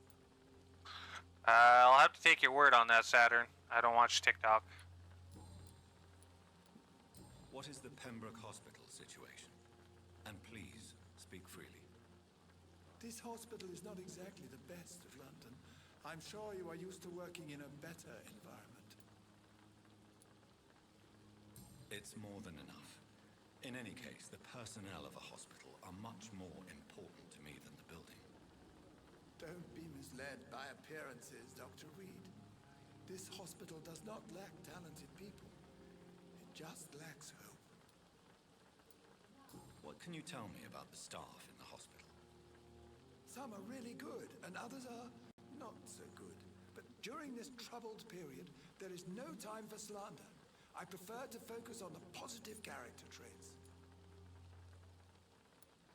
Any opinion about the management?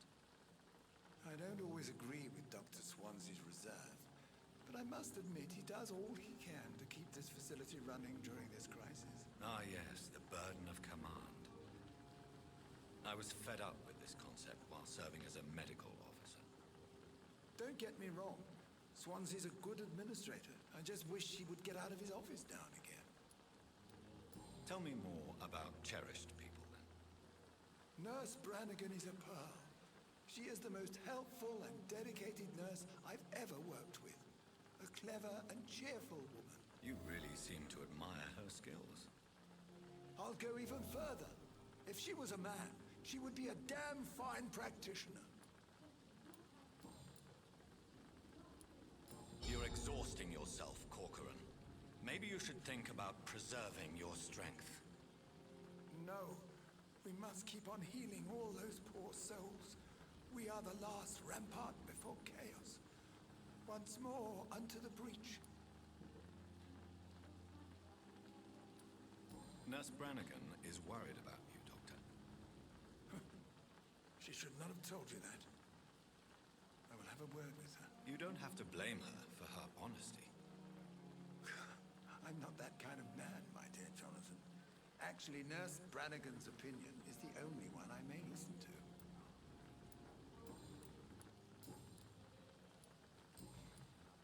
Goodbye, Dr. Tippett. Alright, so now we got another little talking point. If we find her again, we can talk her to get more hints. More hints unveils more information. Potential side quests, yada yada yada. Good evening, Nurse Brannigan. Good evening. What is with all the side profile talks? Why does Dr. Tippett claim you're the main reason he keeps working, despite his fatigue? If it wasn't for him, I probably would have left the Pembroke years ago. Dr. Tippett does not think of you as just a nurse anymore, does he? If you're suggesting he's not taking my gender into consideration when it comes to medical practice and knowledge, I really hope he doesn't. Oh, right. Women weren't allowed to be doctors back then. Call me if you need assistance.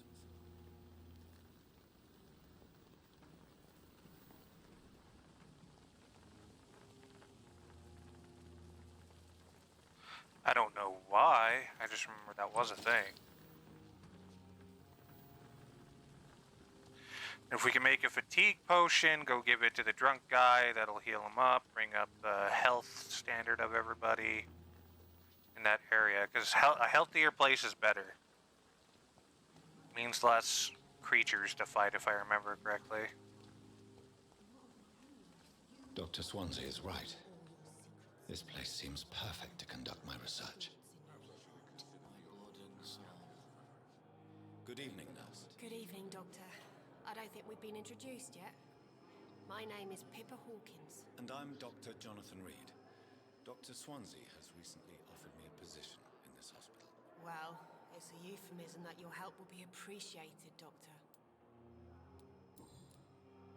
How would you describe the situation at the Pembroke Hospital? It's serious.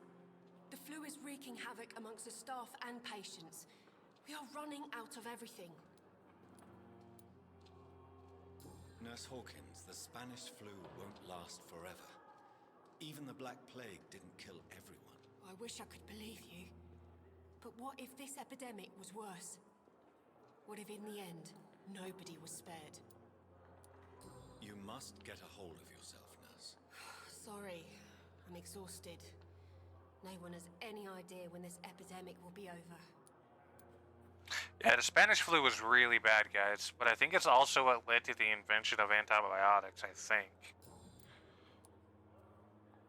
How long have you been a nurse? Well, long enough to see that the epidemic is winning. And no matter how qualified you are, don't tell me you'll change that. You'd be surprised what dedication can achieve, Nurse Hawkins. In medicine, sometimes we're just a test result away from a miracle. Sorry, Doctor. I don't want to sound bitter, but I'm just too tired to give a pep talk like Nurse Brannigan. How is the Pembroke staff coping with the epidemic? Well, not well.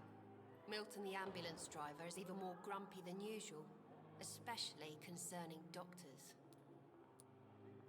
Why is Milton grumpy on a daily basis? Is it just an act? Milton's not the kind of man who's bothered about a bad reputation, whether he deserved it or not. Why does Milton dislike doctors? I don't know. Just ask him. But be warned, Milton is not the chatty type.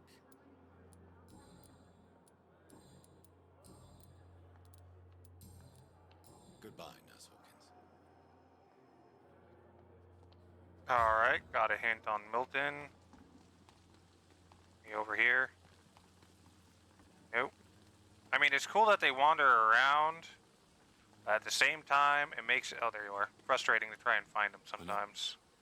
Good evening, Milton. Good evening, Doctor. Still trying to save lives?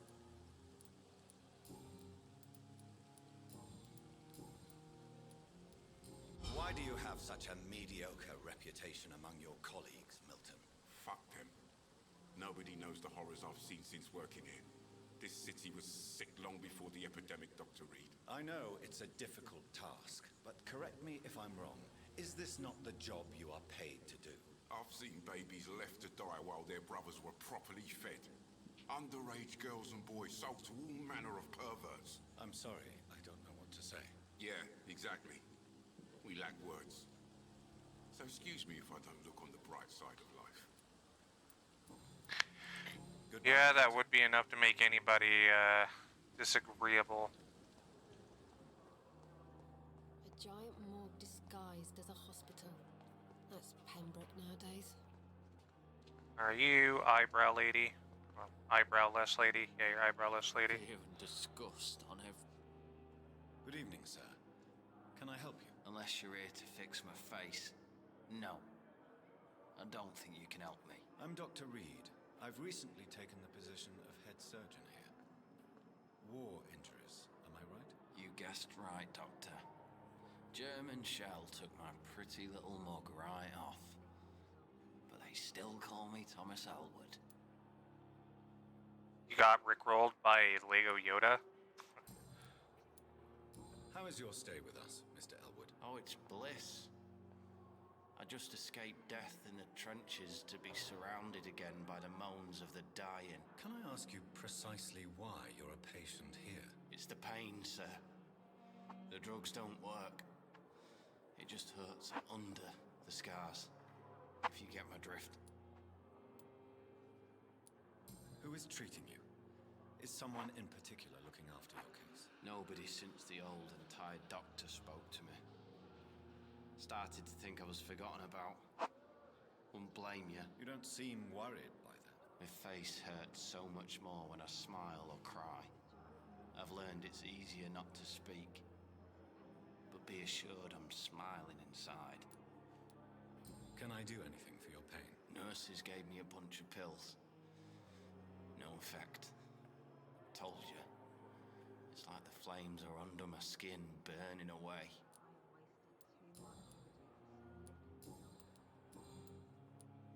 Where were you stationed, sir? Did you serve for long? I really don't want to talk about all this shit. No offense. I was pushing too much. I served in France myself. I just wanted to know what happened to you. You were an officer, weren't you? Then I doubt we fought the same war, sir. No offense. Fair enough. Goodbye for now, Mr. Elwood. Disgust on every street corner. And what of my own life? Daily routine. Where'd Crazy Lady go?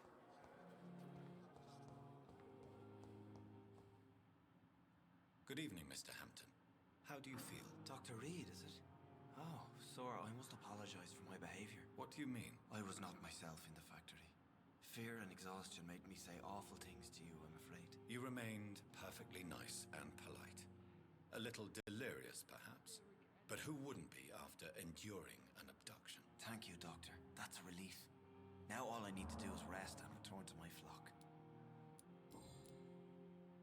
How did you end up in William Bishop's den? I had received alarming news about his recent behavior.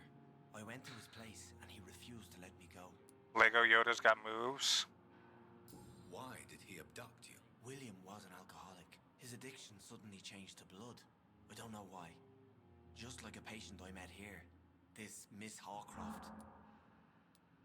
You dared to enter this awful place alone. You're a hero, Mr. Hampton. Or a fool. I'm just a man trying to help his friends, Dr. Reed. William Bishop was a conflicted soul, searching for light. What is the general situation in the East End docks? The situation has always been tough, with a lot of tensions between the gangs and the Dockers Trade Union. The Wet Boot Boys are very nervous since they lost their leader. Who leads the gang now? Since Clay Cox went missing, it's his wife Edwina who runs the show, with the assistance of her minion, Booth Digby. Has the gang been threatening you? Ah, no. I've had this nickname for so long, you know, the sad saint of the East End. No one dares to bug a saint, not even criminals. Do you know Tom Watts, the bartender from the Turtle? I met him before I found you in the canning factory. Tom? Yes, of course. Always the helping hand, good old Tom. Without men like him, corruption and despair would have wiped out the East End long ago. People are still in despair. How could it be otherwise?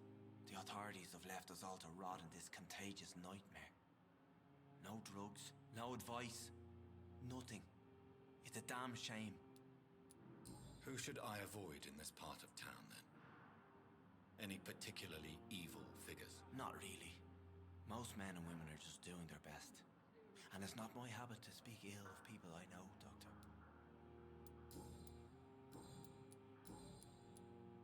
What do you do for a living, Mr. Hampton? I can't help but notice the cross around your neck. I manage a night asylum for the poor and homeless of the docks. And I try to guide the lost and hesitant on the right path to our Lord. Are you a priest, Mr. Hampton? A deacon, maybe? Not at all, Doctor. I'm just a man of faith willing to preach the good word. Why didn't you use your cross against William Bishop? To repel him somehow? That's a very strange question, Doctor. A cross is no magical token, if that's what you were trying to say. Not mine, anyway.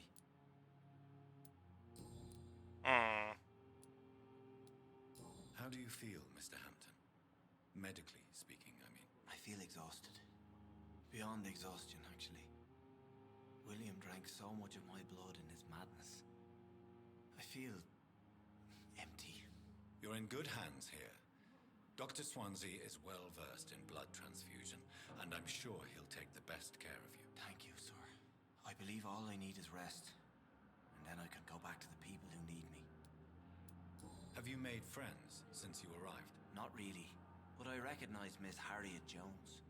I knew her when she lived by the docks. That poor woman had such a miserable life. You never came to see her here at Pembroke. Receiving visits when sick can be an important part of the healing process, you know. We're not just bodies. You're preaching to the converted now, Doctor. To be truly honest, I thought she was dead. She left the docks many months ago. Goodbye, Mr. Hampton. We'll talk again later. All right. I cannot enter. So many deaths. The pain. A lot of my own life. There's the crazy lady. Good evening, miss. I'm Dr. Reed, the new surgeon at the Pembroke Hospital. And who are you? Your name has no meaning to me, mortal. You're nothing but dust blown by the winds of eternity. I beg your pardon. What are you begging for, mortal? My clemency? Well, tonight maybe I'm inclined to mercy. You'll never forget the night you met Thelma Howcroft. You keep calling me mortal. Why is that? And if I'm mortal, what are you? Well, Dr. Reed, if you must know, I'm a vampire. Who are you really, Miss Howcroft? I mean, apart from being a vampire. Is that not enough for you, puny mortal? What do you require? Proof of my powers? I'm curious to know who you were before becoming a vampire. No, it was such a long time ago, I don't remember. Centuries of unholy life can have strange effects on one's minds, you see? So she has schizophrenia. And why do you believe you're a vampire? I don't need to believe anything. It is what I am. It is what I feel within this hollow shell of flesh. I've done it. It's not as fun as it sounds. It's actually really creepy because here in Utah we have a really haunted hospital in Tooele. And I've been in it. And you're not allowed to go up to the upper floors. I think like floors 3 and 4 are completely cut off from everybody because it's reported though. I take it with a grain of salt. Anybody who's ever gone up to those floors have never returned. I don't 100% believe it. I believe it like 20%. And the reason why it's 20% is because I think the people who did go up there fell through the fucking floor and died. That's why they never returned. But when I was there, it was really creepy and I did hear and see a lot of shit. So, second floor, really haunted and really scary.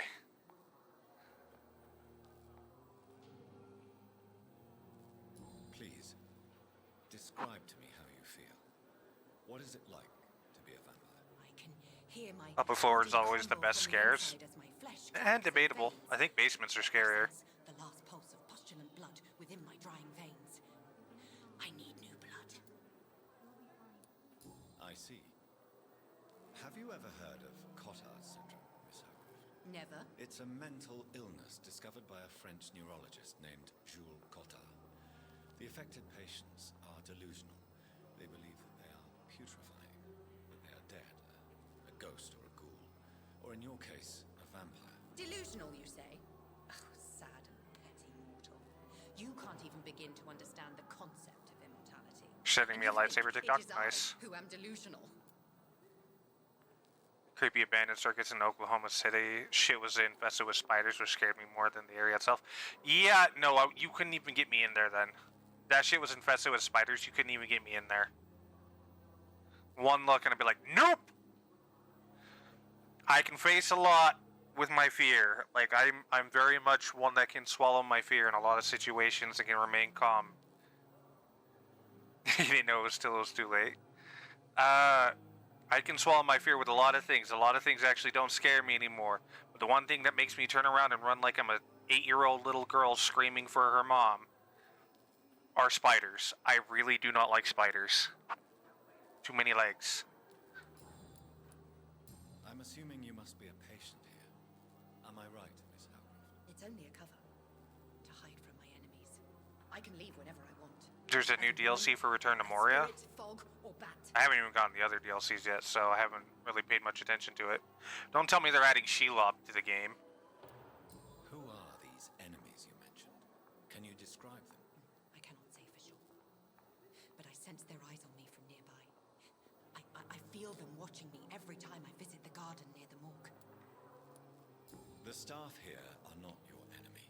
They're here to help you, to care for you. I'm not speaking of the doctors in white. I'm speaking of the men and women who hunt me. For I am a vampire. I see. Don't worry. These people will not find you here. I'll personally make sure they leave you alone. Thank you, mortal. But do not interfere with them, for you are no match for those that hunt me. Adding, wow, that was a voice crack. They're adding NPCs. Oh, that would actually be kind of cool. Kind of sucks that it's a DLC though, not just a free update.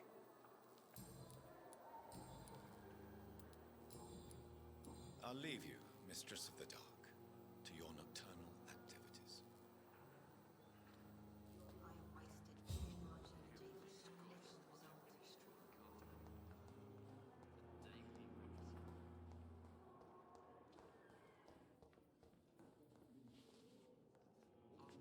Good evening, sir. I'm Dr. Reed. I believe we're going to be colleagues. Reed? Yes, I've been informed about your arrival. I'm Waverly Ackroyd. Welcome aboard, I suppose. Does my arrival inconvenience you in some way, Dr. Ackroyd? Have you managed to beat it yet, I Theo? don't particularly share Dr. Swans's enthusiasm for hiring you.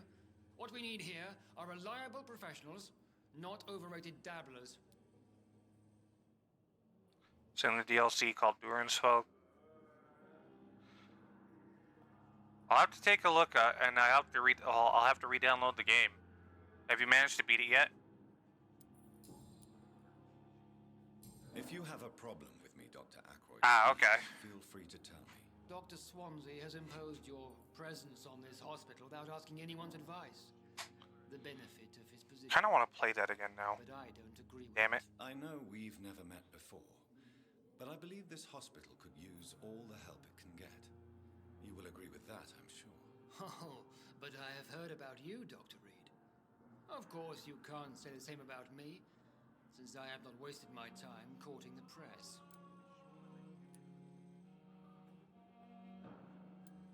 Aren't you too old for such jealousy? It really won't do you any good, you know. Don't be ridiculous, Dr. Reed. A simple glance is enough for me to know you have nothing for me to envy. Since your tenure in this hospital is longer than mine, perhaps you can tell me more about this place. Let's just say I'm tired of the carelessness around me. I have always respected the skills of Dr. Swansea, but over time his enthusiasm has become displaced. Carelessness? Exactly what are you talking about? We're here to save lives. The people who trust us are not volunteering for experimentation. They're here to be healed. I don't intend to run any radical experiments, Doctor. Even if I, as any good practitioner should, express an interest in pushing the boundaries of medical research. Modern medical methods were created through audacity and ego. But there are rules in our line of work, and they're here to protect our patients. You've currently been obsessed with Tales of the Shire. It's been such a fun, cozy game to me. I'm disappointed in it. Like, I get why people like it, but for me, like, I was expecting more from it. Like, more of a survival, you know, Hobbit game, right? Where kind of like a Stardew Valley, but with small folk, right? It didn't really seem that way to me, and any gameplay I saw of it, I got bored really fast. So, I'm glad you like it, though. But I don't think that's going to be one for me.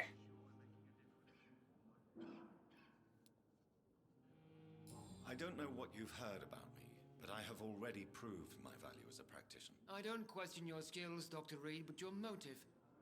Is it money, fame, or are you truly dedicated? And what exactly is that supposed to mean? I served in the war just like you. But unlike you, I did not use the wounded to play the modern sorcerer. Be careful what you insinuate, Dr. Ackroyd. I only want you to admit you used those men to improve your theories.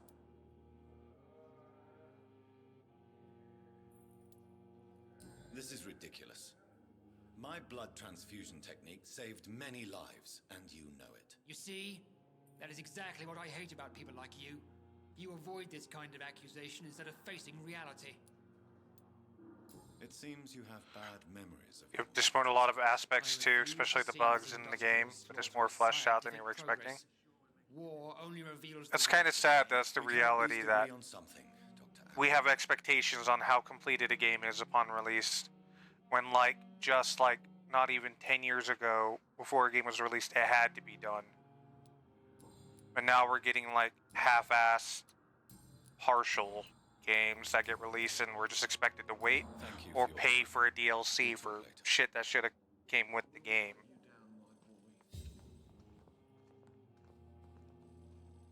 What can I do? I already talked to her. Thank you. Good evening, Doctor. I believe we're going to be working together. Dr. Reed. Dr. Swansea informed us of your arrival, but I could not dare to believe we'd have such good fortune. Such an honor, sir. Thank you. And you are? I am Thoreau Strickland, Dr. Thoreau Strickland. I'm a great admirer of your work, Dr. Reed. Please, could you tell me something about yourself? I'm a great admirer of your work concerning blood transfusion, Dr. Reed. I run my own experiments. I'm convinced it's the future. I based my technique on my mentor's research. He helped me perfect my method. What is yours? I'd rather not talk about it. For now, it's just theories and first approach. My process is purely experimental and unsuccessful. As long as you're cautious and methodical, you may remain empty-handed, but you won't fail. You're not the first one to warn me, but I am convinced knowledge is the main weapon against the ravages of this epidemic. Yeah, it's honestly depressing on how that's become the game's reality, spending $80 or more in a game that isn't done because the company needs to meet the deadline. Yeah, it's really depressing, and it's even more fucked up is when you realize that that deadline that they need to meet is entirely their own deadline. We don't put that on them. Us, the consumers, do not put that deadline on them. They decide it. Because they decide when, like, oh, we need this game out before, like, the third quarter because we need to make this much in this year's profits to this, blah, blah, blah, blah, blah. All other bunch of other bullshit. And it's dumb. They are shooting themselves in the foot and looking at us asking why we're holding the gun.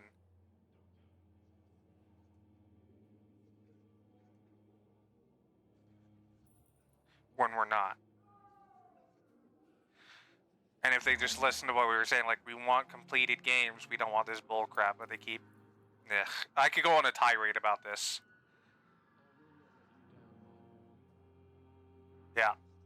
Yep, it's either political bullcrap, money, profits, political image, private image, a whole bunch of other crap, and it's never for, like, let's make a game that's just fun. Like, the only one that it's just sad. Like, where's the Banjo and Kazooie games, right? God, that just dated me. Where's, like, you know, like, the creative games, or the weird games, or the games that wanted to tell this grandiose story? They didn't care about anything else. Yeah, exactly, Ratchet and Clank. Though I think Ratchet and Clank games are still being made, but they're just not as good. From what I saw. What made you choose to be a doctor? I'm not ashamed to admit you and your work have inspired me. I am honored to have the opportunity to work by your side.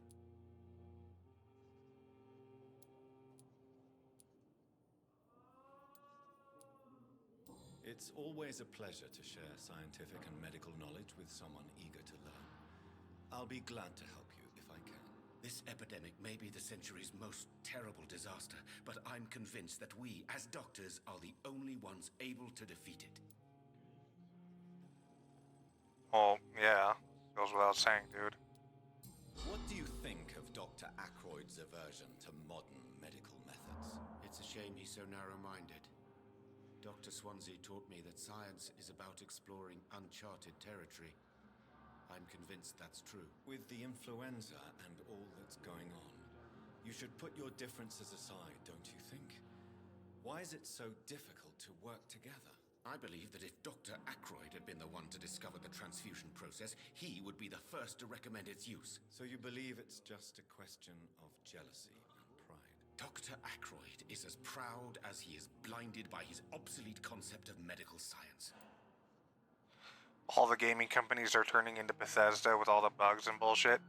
Unfortunately, that's true, though, as much as I want to bash Bethesda, because the last 11 years have been utter shit.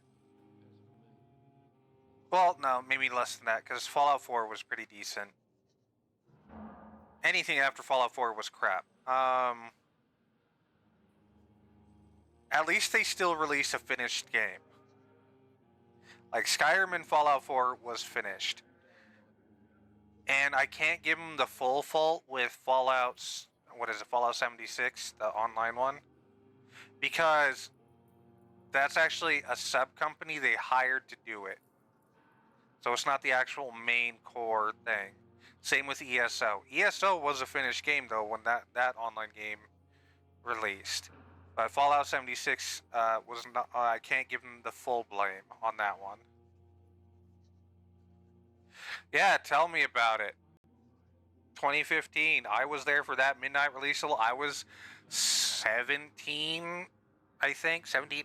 Yeah, I was 17 with Skyrim's release on 11/11/11. I was there on that midnight release. I asked my dad's friend for her to drive me down to the midnight release because my mom and dad couldn't. Pre-ordered. We had sword fights in the GameStop and everything. I still have my collector's edition map and book and everything. Spent way too much money on that thing.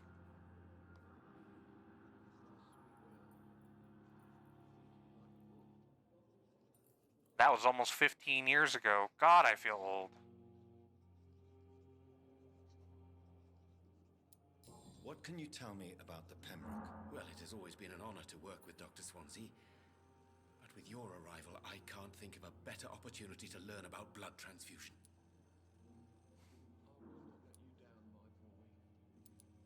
Do you need help with anything in particular? Well, yes, maybe. I'm waiting for a batch of products I ordered for my personal research, yet my supplier seems to have vanished. Do you want me to play the errand boy for you? Oh no, Dr. Reed. But if you went personally to his shop, what with your reputation and all, he wouldn't dare to refuse the products I need. I see. Well, give me the address, for I may pass by if I have time. You seem quite optimistic. It's a rare and precious attitude in these difficult times. I'm convinced that this epidemic is a test of endurance and dedication for us men of science. Questions remain about our capacity to resolve the situation. True. Last summer, during the first wave of the epidemic, I used to joke with Milton about the extra work. We're not smiling now. Your parents didn't understand gaming. You were constantly playing games you already owned, like Call of Duty 4, Modern Warfare. I forgot that was on the DS. Yeah, but trust me, I get that. Kind of. See, my parents understood gaming, but they didn't like gaming, if that makes sense. So, okay, that's not the right word. It's not that they didn't like gaming, because my dad was a gamer. It's more so they didn't think it was for kids. Even though I had proved more than once that I could play games. So, like, for an example, okay, one of the very first games I ever played was StarCraft. And I played it on my dad's PC, and he knew I played it on my dad's PC, and I also played Baldur's Gate.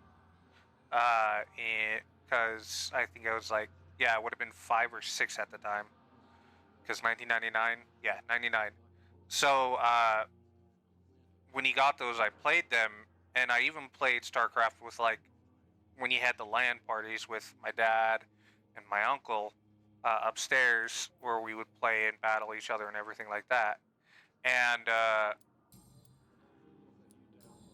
so he knew I knew how to play, and especially since we got a Nintendo 64 shortly after, we got Legend of Zelda Ocarina of Time, and I played through that and beat that by myself without any help when I was 6 years old.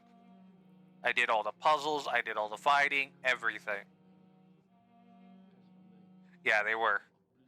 And so he knew I knew how to play games, but he didn't like the fact that I played them. Especially since that's, like, when I was so young, I got, like, hyper-focused on them, and that's all I wanted to do. Is play the video games. They're like, no, go outside, be a kid. And he would literally have to force me to go outside, but what he didn't know is I made, like, when I was 8, yeah, I was 8, I had made friends with a kid downstairs in the apartment below us, so I'd go outside, go downstairs, knock on his door, we'd go into his room and play Star Fox on his Nintendo. And then I'd eventually go home, saying, yeah, I totally played on the playground.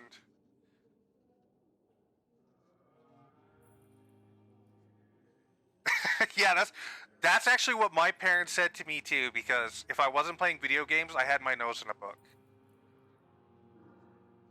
Because, as an example, okay, when I was in 5th grade, my grandma bought me the entire Chronicles of Narnia book, like that big-ass book, because the movie had just come out, so they released all 12 books in that big-ass book, and she got it for me for my birthday.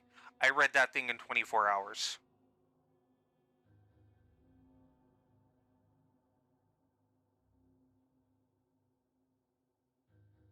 I consumed that book so fast. And it's not like I was just like pretending to read or I just sped read and didn't understand anything that I read. It's like when I read it, I could like recite back to them like, this is what this did, and in this chapter this person did this, and in this book this talks about this, and technically the order in which you should read the books is this, this, and this. Yeah, same. I knew the library ladies in all my elementary schools personally because I was in there so often, and in middle school and the only year of high school I went to, I was in the library nonstop between breaks, during my lunches, before school, after school, the whole 9 yards. Because I think I've read almost every book in every library I've been to. I even, like, when I was in, as an example of how much I used to read, oh, I gotta, hold on. Let's kick you out there, Super Chief.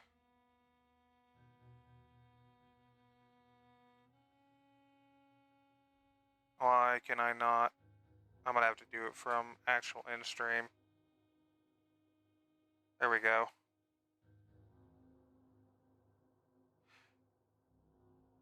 You were too shy to know them personally? Yeah, I get that, but it's just like, I was shy, but if someone talked to me, I would talk back, kind of thing.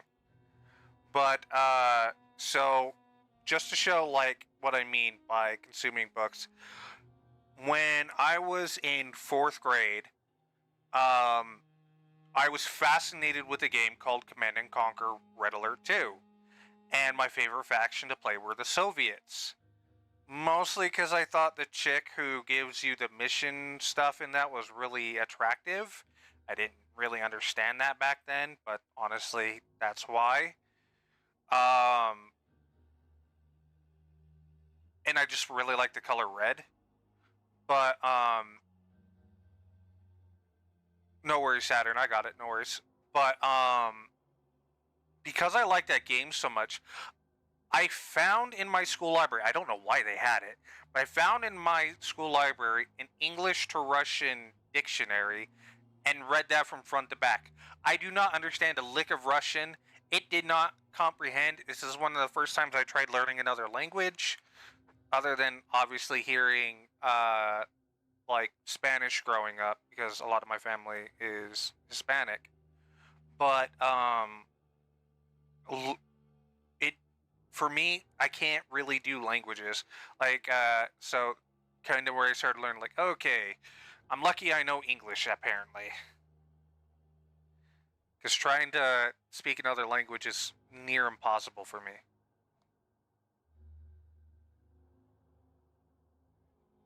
Like, as an example, I know a lot of Old Norse words and what they mean.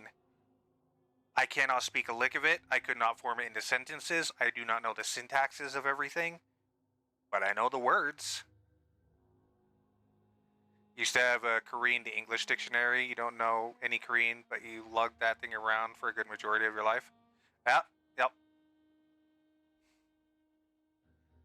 So you get what I mean. Because, like, legitimately, I tried learning that because I wanted to understand some of the words said in that video game, and then I eventually wanted to go to Russia because I really thought the buildings I saw in the cutscenes were really cool with the weird domed roofs of some of their buildings. I thought they were just so cool and weird and abnormal. Tell me more about your willingness to experiment with new medical techniques. Harvey Fiddick is a patient suffering from a severe injury that could cripple him if not treated correctly. I'm convinced your blood transfusion technique could help him. What is it you really want? To save him? Or to prove your point? Fair question. I want nothing but to save my patient, Dr. Reed. Especially since I know Mr. Fiddick's story. Tell me Mr. Fiddick's story. Our first diagnosis was compromised because Mr. Fiddick lied to us about the real origin of his injury. He first claimed it was an accident. But why would he hide such crucial information from us? Because he is a proud father, ashamed of putting his children at risk because of his own negligence. This personal involvement could also appear to be a lack of impartiality. You must know that a good surgeon must remain neutral. I agree. But that does not excuse Dr. Ackroyd's behavior, a man who did not even take time to converse with his patient. Do you think keeping his distance was a mistake? All I know is that I'm taking care of human beings with desires, hopes, and fears. Not some biological machine comprised of blood, bones, and flesh. I think this guy has the potential to be a good doctor, but I also feel like he's very... Goodbye, Dr. Strickland. A bit too ambitious.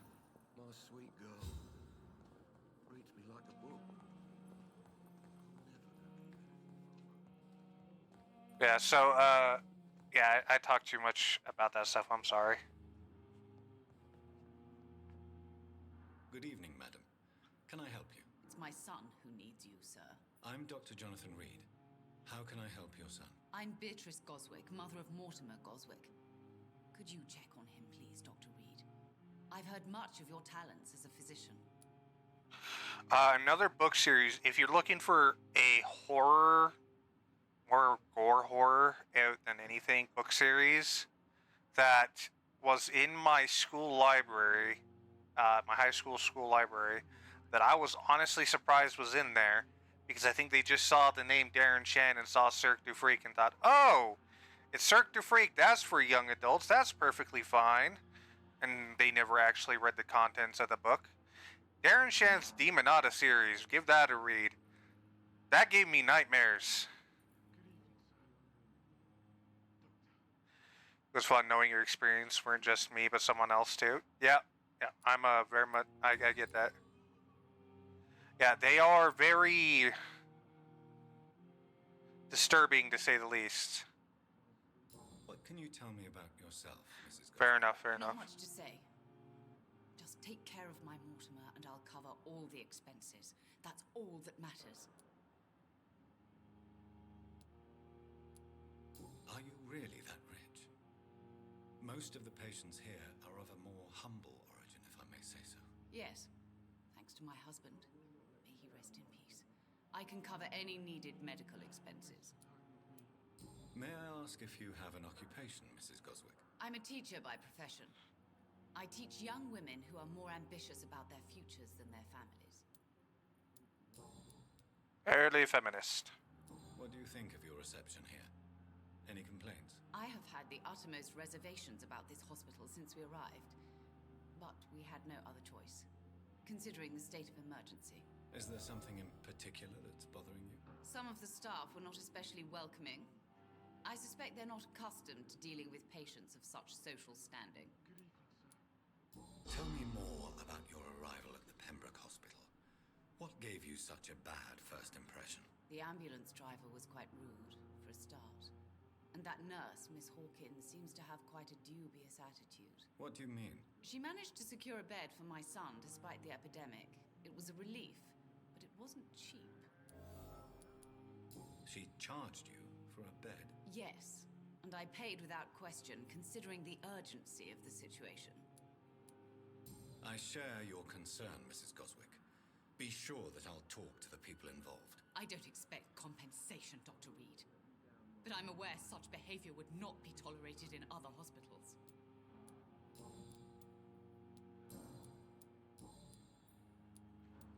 All right. Goodbye, Mrs. Goswick. Excuse me.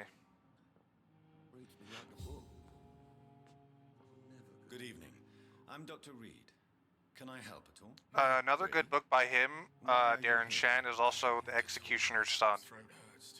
It's a one-off and is a really good book. Is the reason you're here. I Is liked it someone anyway. taking care of you? Yes.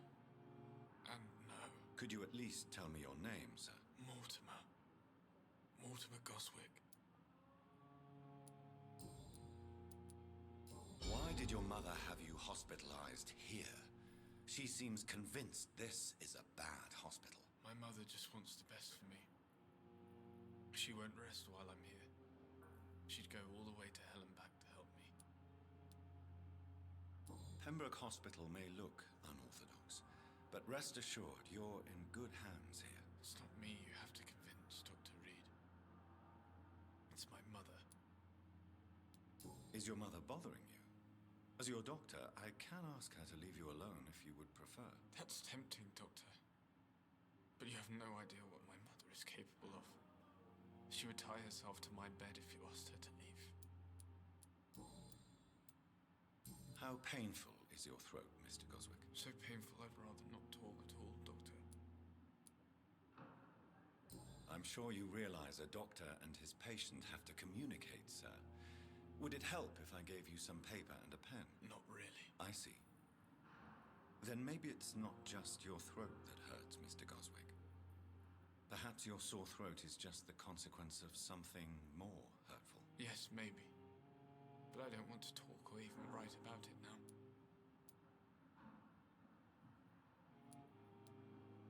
How painful. So painful. I'll let you... Good evening, sir. Good evening. I'm okay. Tell me about yourself, Mr. Goswick. I don't want to talk, Doctor. Okay. I have to... I'm alright. Don't waste your time with me. I think he was bitten by a vampire, but I'm not sure. I'll never... Good evening, sir. I'm Dr. Reed. May I help you? I don't know if a third opinion is needed. Your colleagues are already arguing about my condition. I see. Would you mind telling me more about your situation? I'm Harvey Fiddick. All I want is to get me bloody arm fixed properly.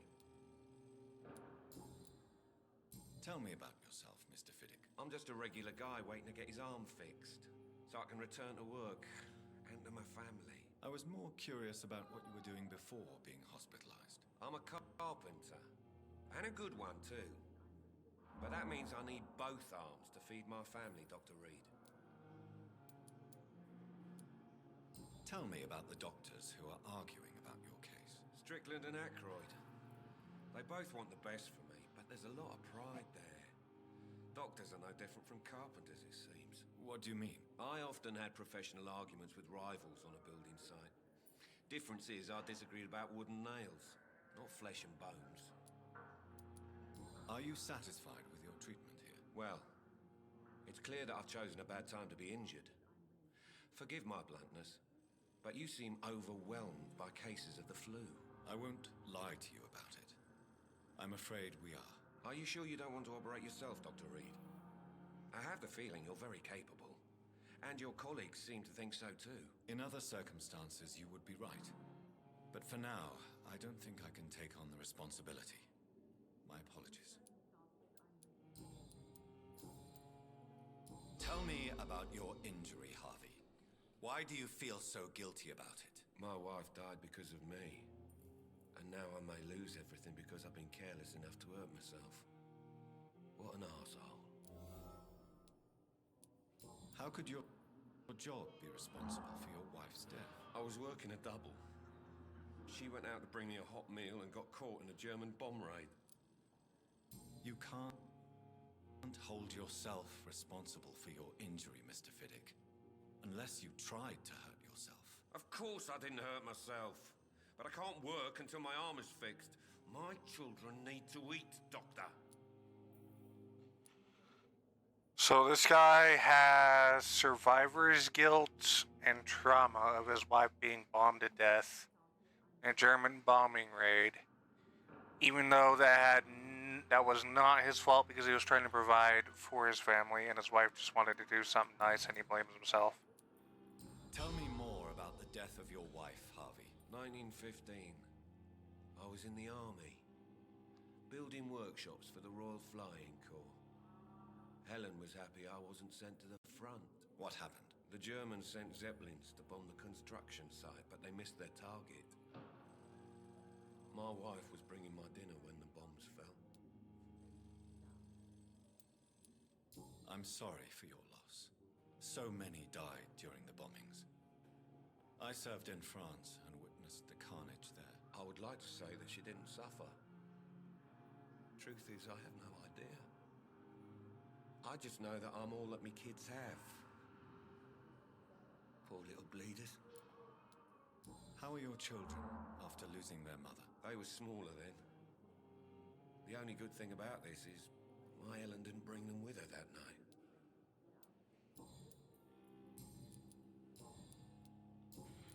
Okay, I think that's everything with him. Bye for now, Mr. Fiddick. I'll see you later. My sweet girl. Reads me like a book. We're outside, Dr. Reed. I know that Pembroke will prevail and survive this epidemic. Good evening, Doctor. And good evening. Yep. Don't care. Goodbye. Alright, so I don't need to talk to you anymore. I do need to talk... Where was I? There you are. You. Good evening. Good evening.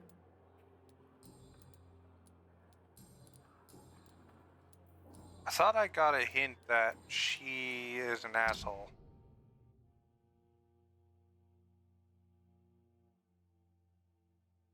Okay. I know the hint, but I can't trigger the hint.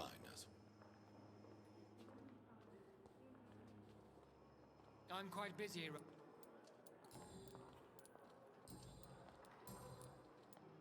Tell me, Waverly, what do you think of Dr. Strickland's enthusiasm for his experimental research? Strickland is playing with his patients' lives for pride and glory. Now that, sir, is unethical. Are you thinking... Why is the audio failing? Harvey Fiddick needs delicate surgery. I believe we should stick to the usual procedure, but my young colleague obviously disagrees. And are you not afraid that your rivalry with Strickland may be blinding you? Rivalry? I guess you could call it that. But I will never be childish enough to let my personal feelings affect my judgment. Why do you wish to lead this surgery? I strongly believe that Mr. Fiddick should not be butchered to test an unproven procedure.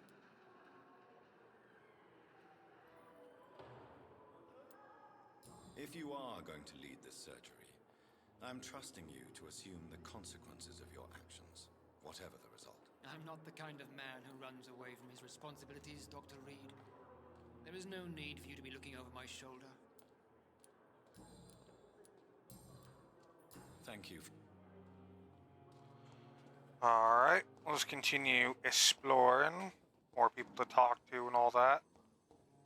Then we'll go do the side quest for the garden. That lead... Ooh, shiny. Words to calm the children, Helen. As for me... Alright, both sides are looked at. Everyone looks like they're talked to. It's locked, all right. Long letter. Birmingham, 27th October. Hello, sis. How are things in the big city? Here in Brum, things are not so good. It seems that the flu is here again, and we have many new cases of infection in the neighborhood. Do you remember Miss Sheller? The old drinking hag from the third floor? She passed away 2 days ago, and a flat is already occupied again. Geez, you'd have to pay me a huge amount of money to go sleep in a bed in which a woman died of the flu just a few hours ago. Sorry I did not take the time to quickly answer your last letter. Between taking care of little Paul, Mum, Dad, and my job at the factory, I rarely find time to write my favorite sister. By the way, my son says hello to his Auntie Pippa. You should see the little bugger, already driving me mad. And Mum says you should bring back some of those marvelous cakes the next time you come back home. In your last letter, you told me that you're thinking about quitting your job at Pembroke Hospital. I have to tell you, Pip, you better think twice. There are always jobs at the factory, but wages are shit. And as boring as a day without a shag. Oh, I have a new fiancée, and no, I'm no slut, you moral bitch. You? Oh, I'm no slut, you moral bitch, you. So if I'm really... so if you really want to quit and do something more useful than counting the dead every morning, maybe, you better stay in London and join that band you told me about. The God of Priven or something like that?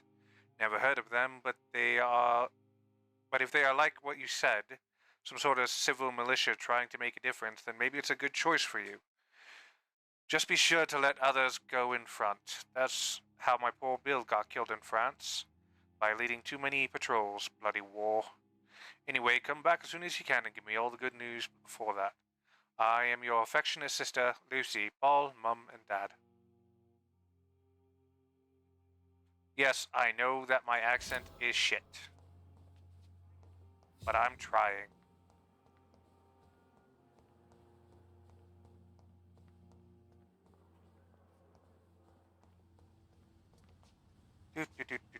Anything to loot?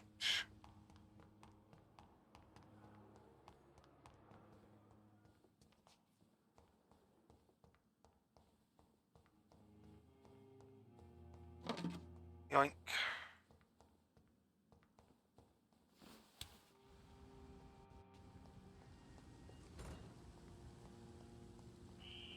Scowl voices in the garden. I should investigate. If they were to find somebody. Ooh, they're level 6.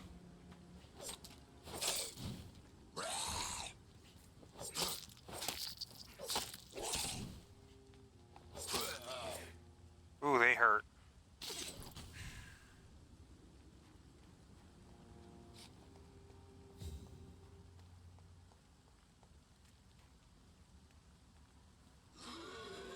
Better make sure that there's not more than one.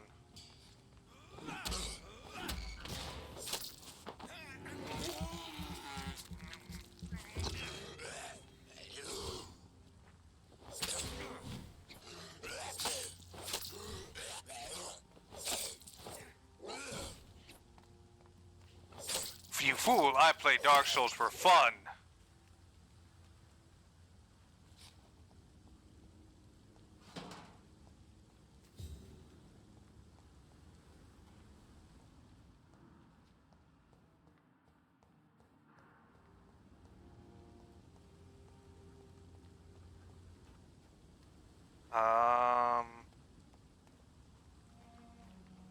Thought there was a side quest, find the lost wallet.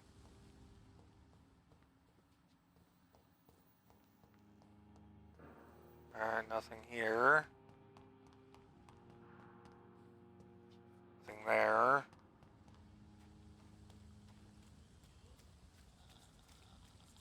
Oh, there's 2 of them. This is gonna be difficult. Okay. Oh, one's level 7 too.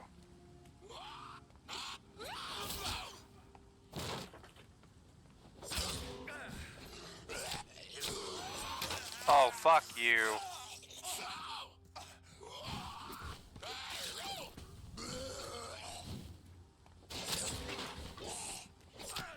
I hate that counter ability.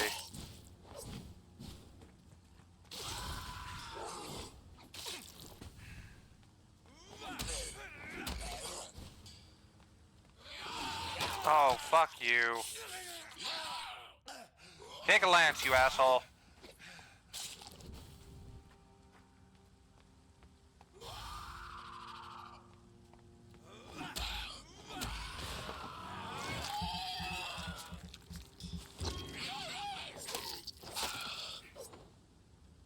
Jeez.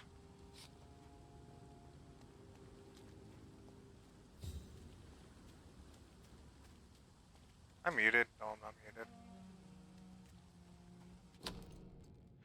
Photograph and wallet. A photograph of a smiling, loving couple with a few words written on the back. Milton and Pippa forever. So, Mr. Hooks and Nurse Hawkins are an item. Those two have hidden their affections well. I don't know why. Oh, wait, right. 1918, never mind.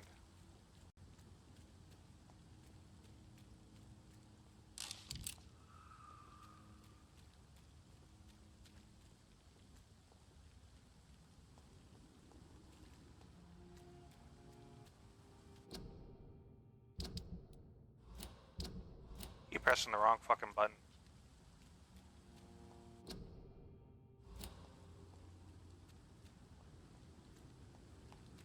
Maybe the Spanish flu was creating vampires.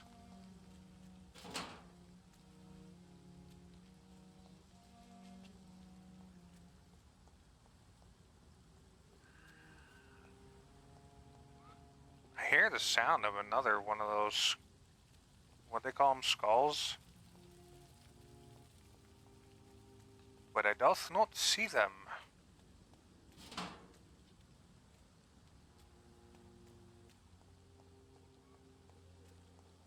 Thelma Howcroft said she was being watched by vampire hunters. Where are they hiding? I should investigate. Good evening. I'm Dr. Reed. Always a pleasure to meet a colleague, sir. Especially when he was supposedly dead. A colleague? Are you a doctor too? Not anymore, sir. I used to be Dr. Rakesh Chadana. Now, I'm just Mr. Chadana, pawnbroker and humble guardian of this morgue. What do you mean, you used to be a doctor? Was your license revoked? No, sir. It is just that I like to be precise. I run a little pawn shop while taking care of the dead. But I used to be a real doctor. Have we met before? I don't think so, sir. Why? When we first talked, you said you were glad to meet me since I was reported dead. Funny story, sir. Your sister came here a few nights ago. You were missing, and she was looking for your body. She must be very relieved now. Are you afraid or uneasy being surrounded by so many corpses? Why should I? These bodies are empty vessels. Flesh left to decay. Poof. No soul anymore. All gone.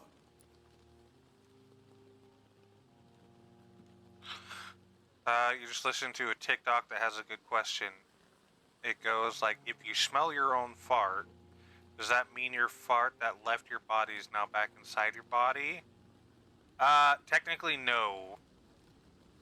So unless you stick your, like, nose down by your ass crack when you fart, then technically yes. But essentially when you fart and what you're smelling is the questionable remains, you're not actually inhaling the actual release. You're inhaling the fumes created by said release. Kind of like, as an example, like when something's bubbling, right? Or steam as an example, you are smelling it, like from across the room, but you're not inhaling the steam, right? Until you stick your nose over it. You can still smell the steam from across the room. If I remember correctly. An interesting point of view. And quite an exotic one, too. Most people fear, or at least have respect, for dead flesh. Sir, as a medic during the war, I learned to face my death and the death of others. It's the pain we have to tame, not death itself. How did you get this job? After I left the army, I worked as an undertaker down by the docks. A dangerous place with many an unpleasant business there. Milton Hooks helped me get a job here. Do you work here alone? Yes, very easy work, sir. All I have to do is watch a few bodies. The situation was very different when the main morgue was still open. Why do you have to watch these bodies? Because these poor fellows have no names. We keep them in case someone comes looking for the missing. Sadly, very rarely happens. Why close the hospital's main morgue? It was for sanitary reasons after the beginning of the epidemic. Cadavers had to be moved to the nearest mass grave. I have a feeling that's not the real case. A pawnbroker? I expect you get all types of people here. Yes, sir. All kind of people. For I sell all kind of goods. Who comes here to trade with you? It's very unhygienic, even unsafe. Diseases can spread. For the customers, for the hospital. I'm very cautious, sir. I've been a doctor, remember? And all my clients are good people. In fact, I think I only know good people. What kind of goods? With the quarantine, it's not always easy to buy things. So I trade, I exchange. Some people sell, some others buy. I like to help.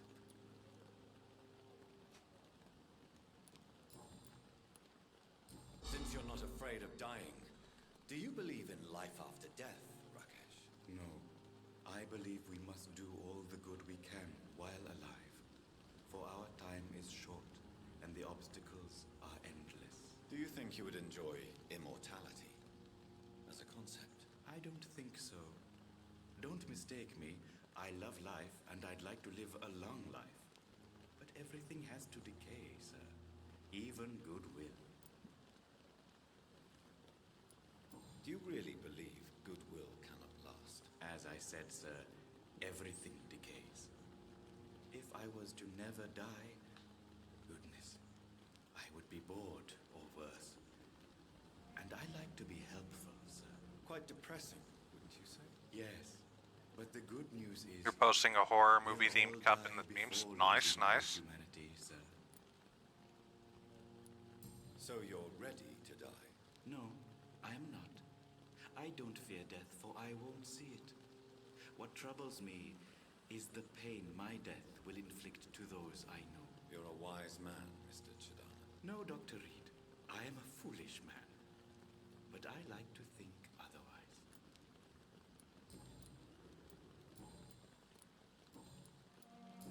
Alright, I'm not gonna trade because I have really nothing to sell, so...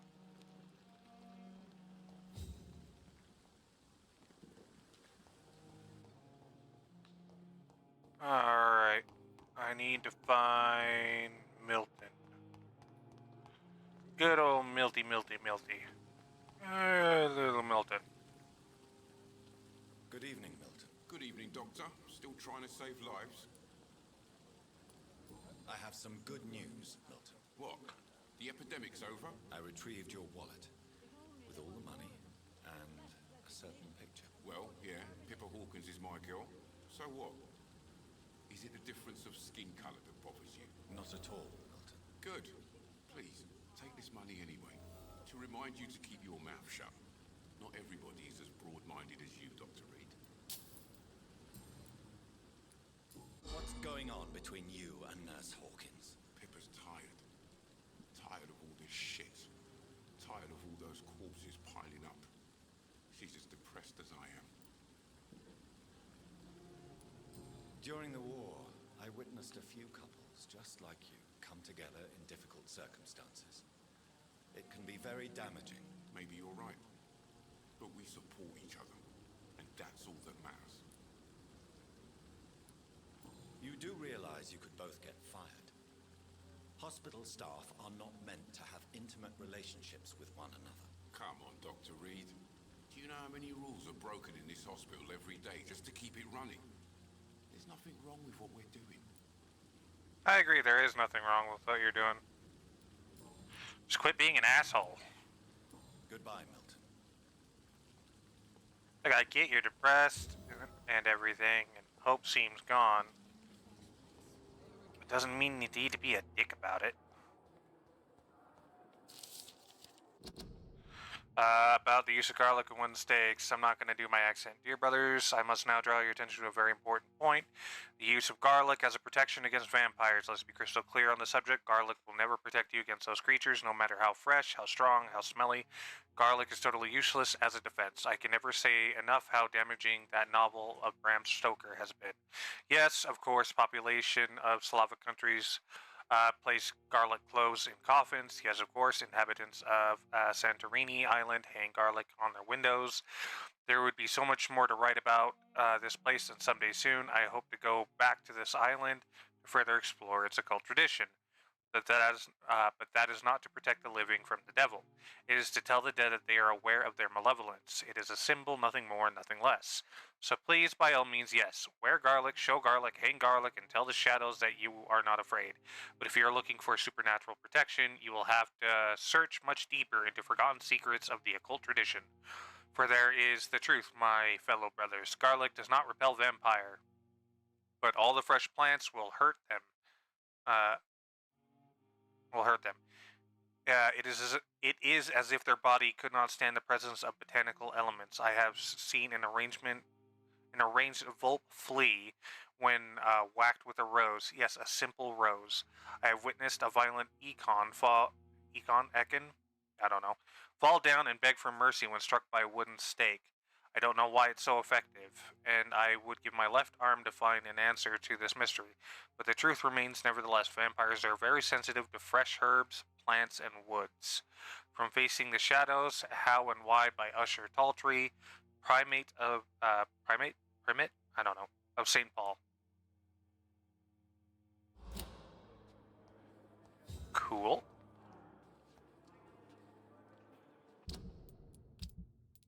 Where's the quest log?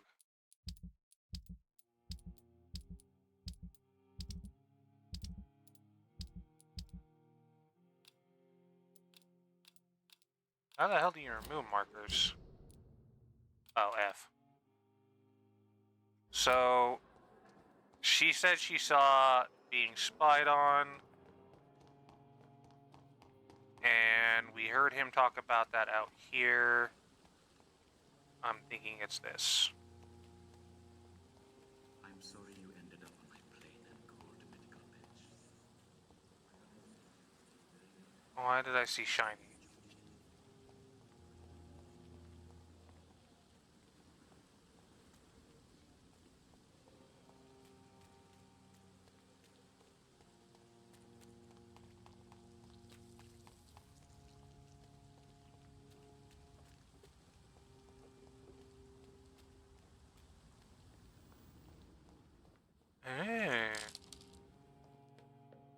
Interesting.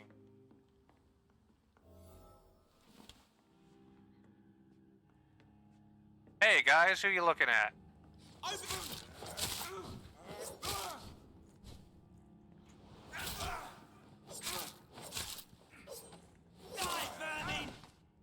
Helps if I actually lock on, huh guys? Give me your blade. So I can do this.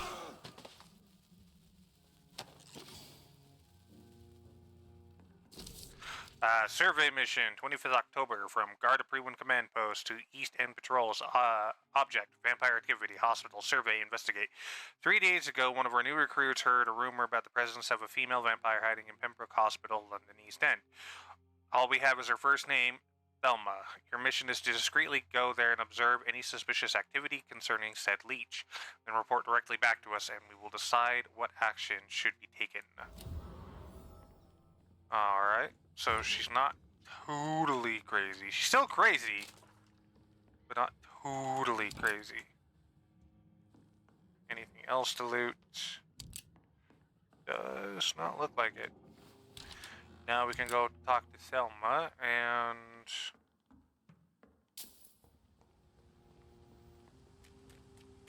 tell her, hey, you're fine.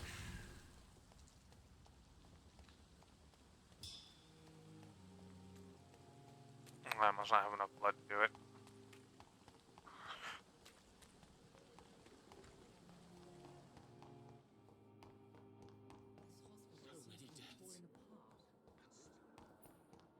I'm getting a little lost, I apologize. Hope it never is gone to cover a certain amount of darkness. You just have to move that darkness to spark a new light of hope.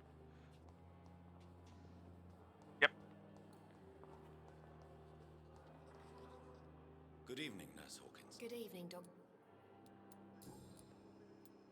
Pepper, I know you're very close to Milton Hooks. Yes? Milton Hooks is my man.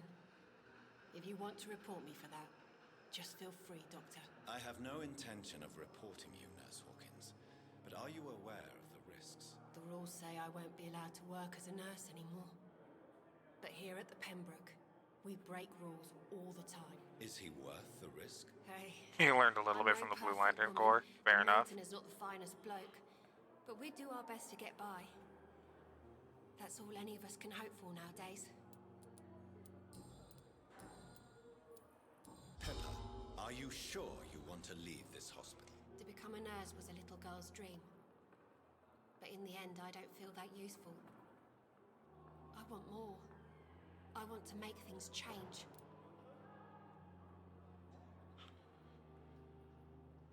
You should be proud of what you've achieved. This hospital represents hope for many people in need of help. Maybe you're right. But at the moment, I feel like we're just a cemetery waiting room. What steps are you prepared to take to feel more useful? I don't know yet. My sister believes that the real fight is in the streets nowadays.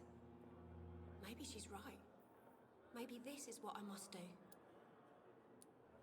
And what about Milton Hooks? Does he share your point of view? For Milton, any change means more comfort and more peace. I disagree. If you feel that saving lives is not useful enough, perhaps it means that you've lost faith. On the contrary, my faith has never been stronger. Maybe we are all just too proud to face up to the fact that science cannot compete with God.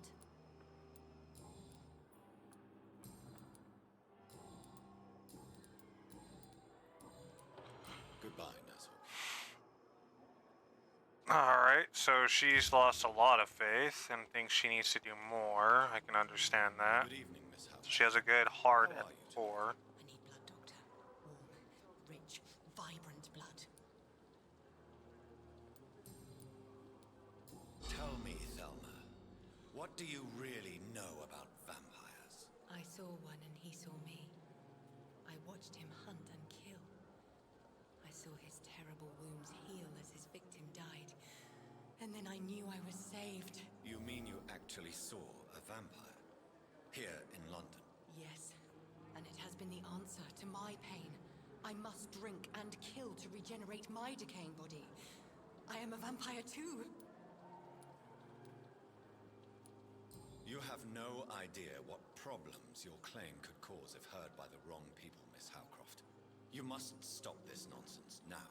Why fear the truth? Strange things live in the dark, Dr. Reed.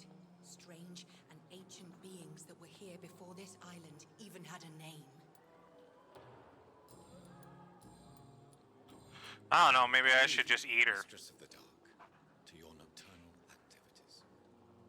Let her see what a real vampire is.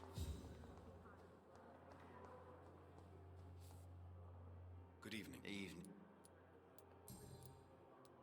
How close are you to Miss Hawcroft? Are you aware that she thinks she is a vampire? To wait for her next nibble is the best reason to stay here. Every time she approaches my bed, she treats me like something tasty. A normal person. Aren't you afraid? She may hurt you if the game goes too far. She's quite harmless, I can assure you. Her head's broken inside is all. While I'm busted on the outside. But she's still beautiful. Living proof that there's hope for me. So do you let her bite you? You know that's not sanitary. And why not? She's only supping a few drops of me blood. And the pain, it's real for once. She could decide to bite less willing patients. Then it's another good reason for me to stay here, Doctor. You do realize she's mentally disturbed. It's called the Cotard syndrome. She truly believes she's a vampire. In her madness, she never refers to my scars. And frankly, if I could, I'd join her world. It seems much more fun than the real one. I'm trying to remember what this guy has. I think it's like shell shock. Because the pain he feels isn't real. It's all mental because it's seared into his brain from the actual pain he felt when he got blew up. But I don't think I'm correct. I'm thinking it's shell shock, but I'm not 100% sure. But essentially, the pain he feels is in his head. Like, though he has the wounds, they hurt, and the pills help, it's more mental for him rather than physical pain. Tell me, Thelma, why do you feel so attached to Mr. Elwood? Why him? I'm not sure, Doctor. I think we have a bond of some sort. We've both suffered so much. He's the only mortal I find interesting. Do you plan to make him a vampire too? Of course not. How could I inflict my curse on anybody else? I'm not that cruel, Doctor. Would you say you and Mr. Elwood are romantically involved? No. No, Thomas is a delicate soul. Even though he disguises it. But I am not the woman he needs. No, for I am a vampire, Doctor. I'll leave you, Mistress of the Dark, to your nocturnal activities. Honestly, I think, even though it's under weird supposition and everything in the weird meeting, I think he could actually help her, because if he lets her continue doing that and he ends up making her understand he has feelings for her and she understands she has feelings for him, he could actually kind of start to pull her out of her little mentality. Phantom limb syndrome? Kinda, but he's not missing limbs. Here again. Because what happened to him is he got hit by a German mortar, and it fucked up his face from all the shrapnel and heat. He lived. He didn't lose any limbs, but his arm was burned and his face was fucked up. And I remember reading about in World War I and World War II where people who that happened to would get like this phantom pain, and I want to say it's shell shock, but I'm not 100% sure. But essentially, the amount of sheer pain the mind goes through feeling that amount of pain, it basically breaks your brain to where you're constantly feeling the pain even when it's gone and healed. I don't remember the exact reason or the exact specifics of it. I just remember like it's something like that. You'd have to look it up yourself, but I have a vague memory of this. Granted, I read this when I was like 17.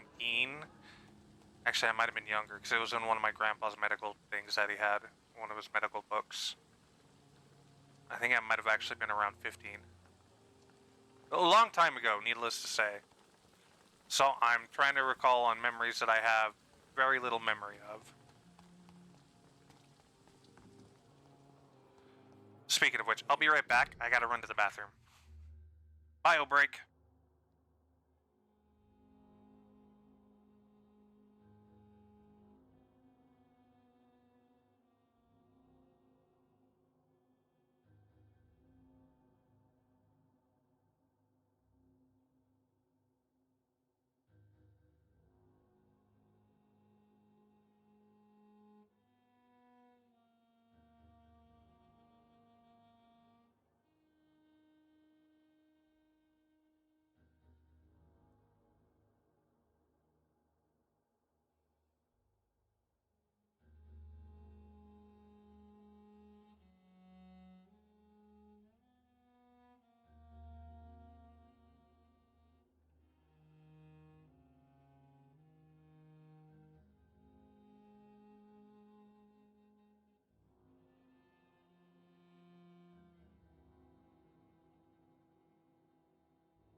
Alright, I'm back.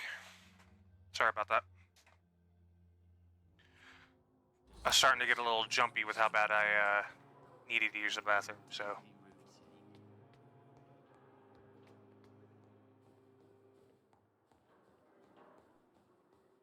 Dr. Swansea. Alright. Alright. I don't think...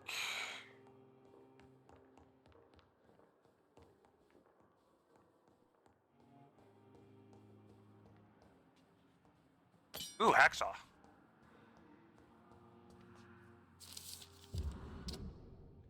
T. Elwood's medical file. Thomas Elwood, male, age 28, followed by Dr. Tippett, status, convalescence. Date of admission, September 16th. Date of release, to be determined. Notes, the patient's face has been heavily burnt and disfigured by a bomb during the war. Even with the use of the strongest sedatives, he affirms to regularly endure severe pain from the wounds, as if the flames are still burning under the skin, he says. Examinations of the cicatrized? I don't know. Cicatrized tissues show no trace of inflammation, infection, or swelling. Scars are clean. Could be the case of persisting nerve damage. The patient never ceases to blame himself for his disfiguration. Could it be the case of guilt of the survivor? So survivor's guilt? Maybe. Phantom pain manifesting as punishment for not dying with his comrades. Could also be that. But I'd never heard of survivor's guilt causing the mind to attack itself physically. But then again, I'm not a doctor. I cannot enter.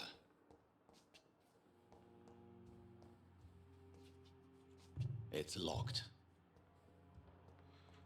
Damn, I need lockpicks. He's already got a This name must be plaque the up place. for me. It's definitely away from prying eyes. Relegated to the shadows. A kingdom of my own. At least I won't be sleeping in a coffin. Aluminum powder, some shillings.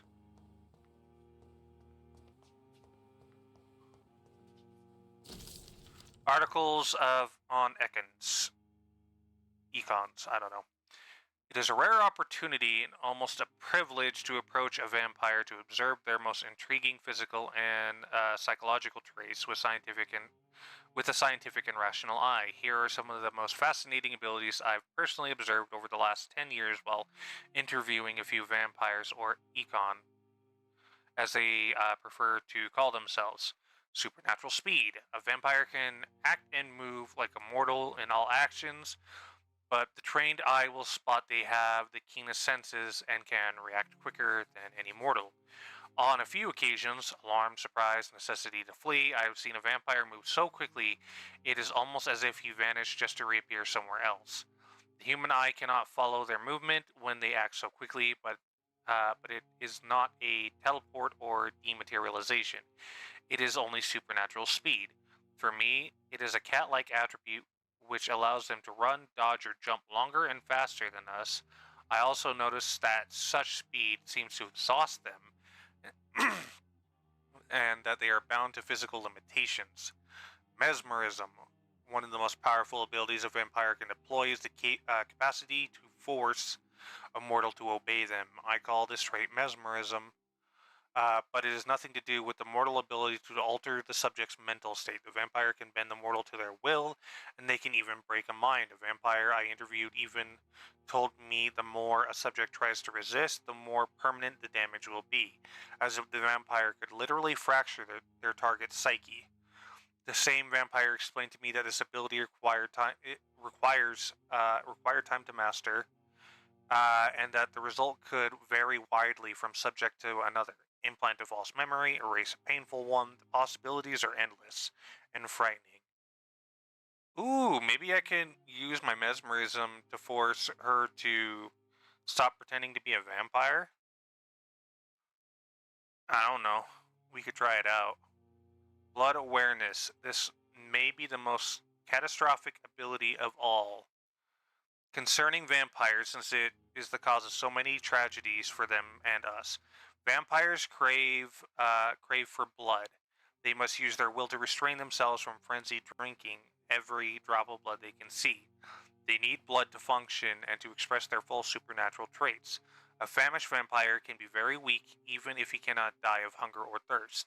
This urge, this need for blood, may explain why vampires are so aroused by it. A vampire confessed to me that blood could sometimes blind him, since its smell and attractiveness can be so strong. When he focuses, a vampire can almost see blood all around them, inside warm bodies, through the... God damn it. So strong to see around them, inside warm bodies, through walls, and supposedly clean weapon... on a supposedly clean weapon, etc. The same vampire even told me that he can see if a mortal has clean blood or is ill, and that in some cases he can even sense diseases, infected clothes, or even items in a room. If this is true, it could have so many medical applications, it almost beggars belief. Cool.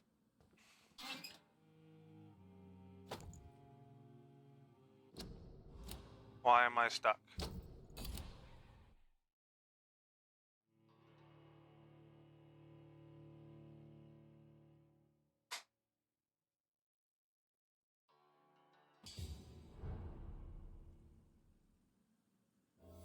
What the hell?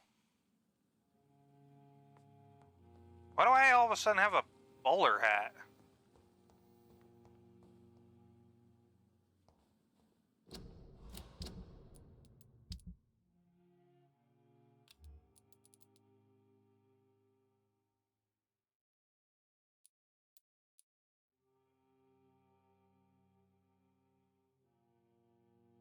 So is this like some sort of DLC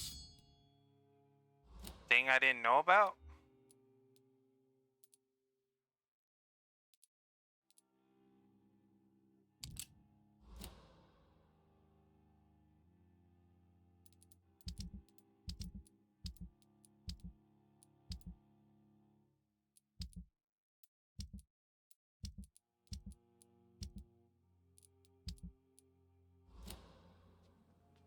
I mean, I'm not gonna complain, I like the bowler hat, but this is weird.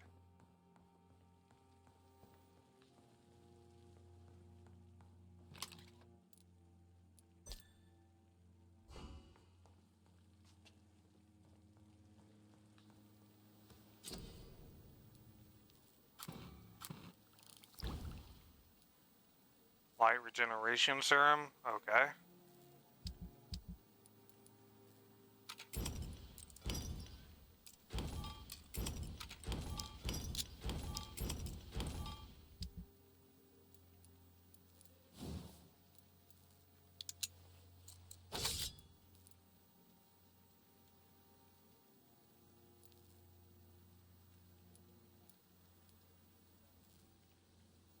Ooh, if I did this, I wouldn't have to feed as much.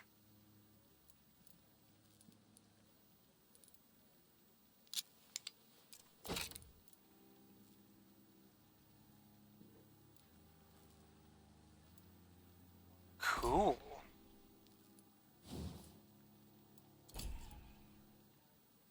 William Bishop's blood is much more unstable than human blood and shows extensive mutation. But this is not what happened to me. I must keep on searching. The sun is about to rise. I can feel it. I'll continue tomorrow night.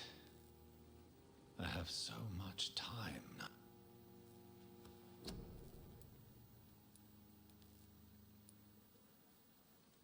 Sodium hypochlorite solution is what I'm missing. Okay.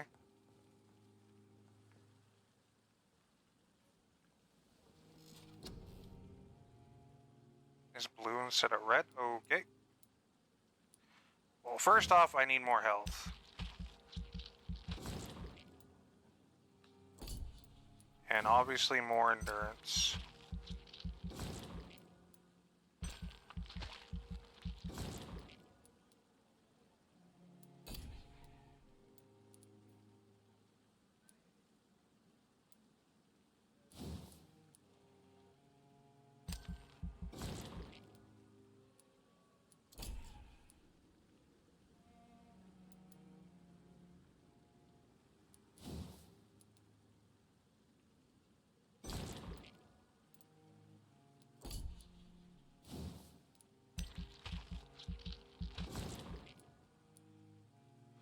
Alright, level 6. Woohoo.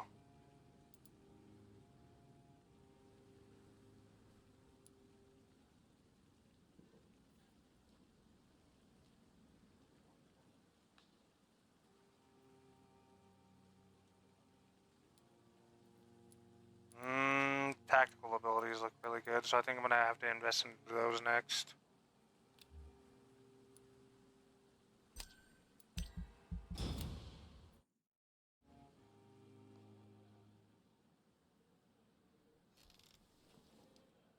If I'm to stay here until my research is complete, I'd better learn to hide my true nature from the mortals.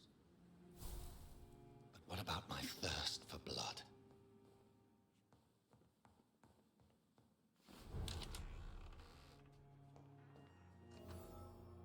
Yes, Nurse Crane? How can I help you? I'm so sorry. I know Dr. Swansea wanted you to rest, but we have somewhat of a crisis. A crisis, you say? Our supply of antiseptics is nearly depleted. I was hoping there was another box up here, but...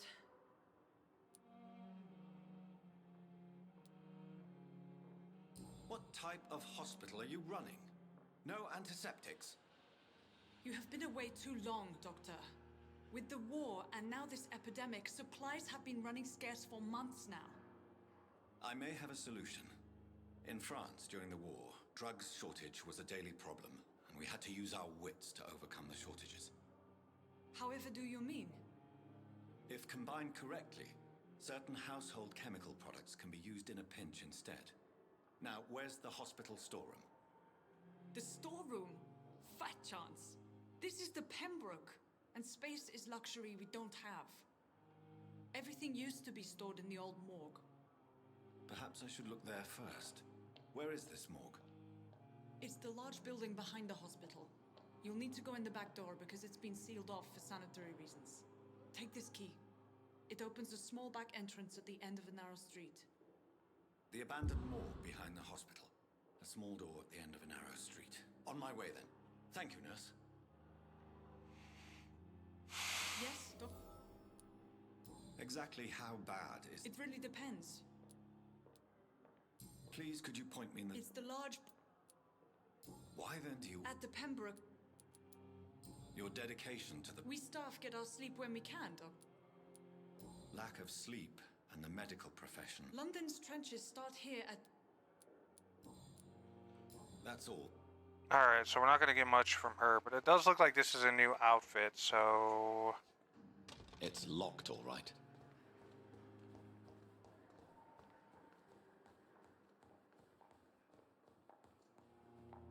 Not now.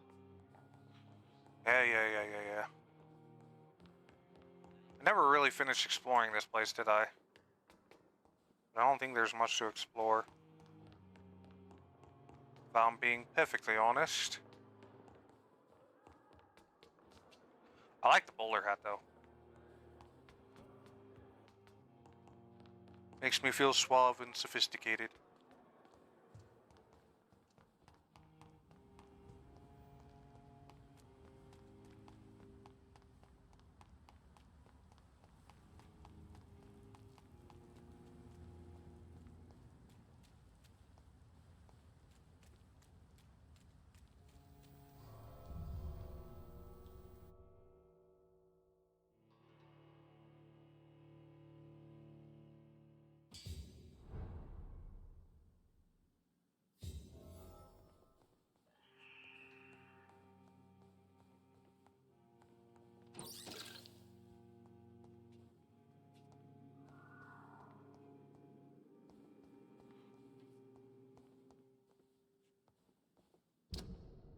How do I swap weapons?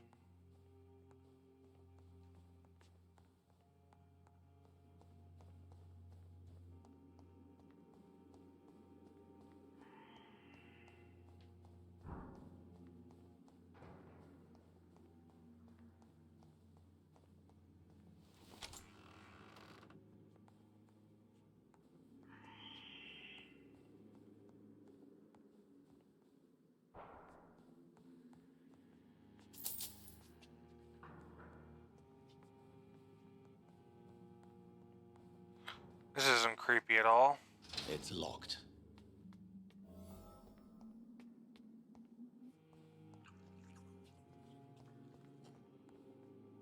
Balls of Mars. Fortifiers.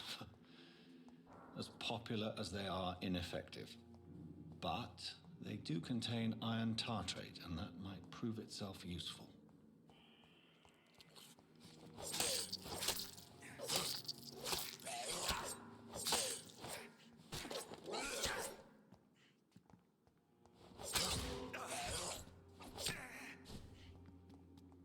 Again, I'm not paying attention to what I'm doing, so I'm trying to figure out how to swap my weapon.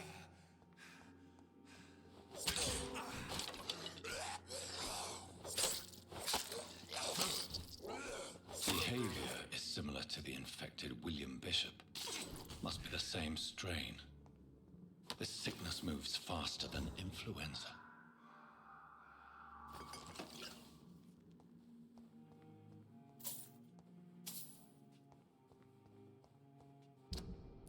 Alright, well, let's remove. Damn it.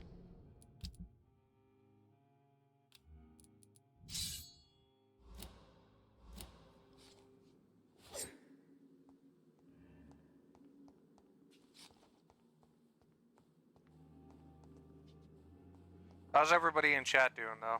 This key will surely grant me access to the basement. How's everybody doing?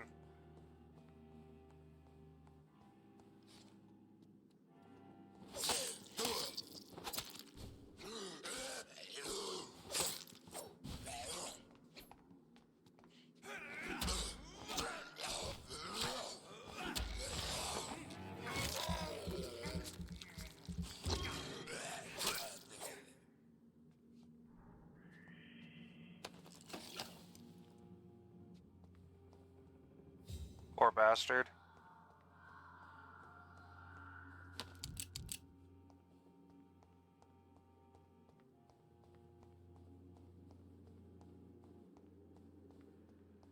It's locked, all right.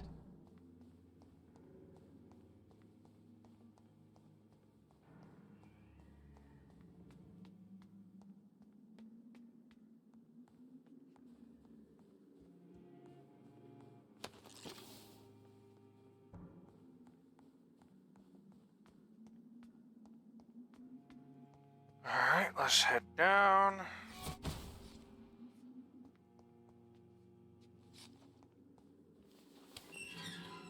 You're fighting for your life in Helldivers 2 and making noms. Nice, nice. These skulls feed from corpses and the husks of animals. They're not after blood.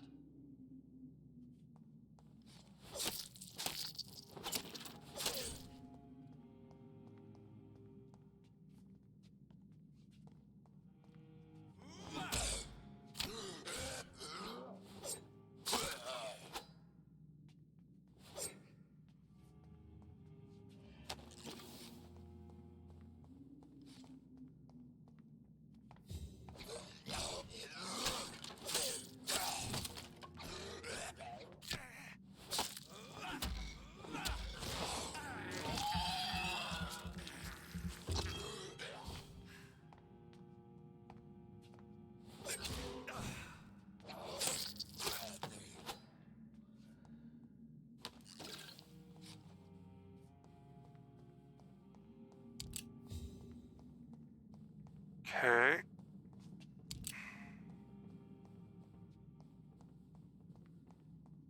So the elevator's down, that's obvious.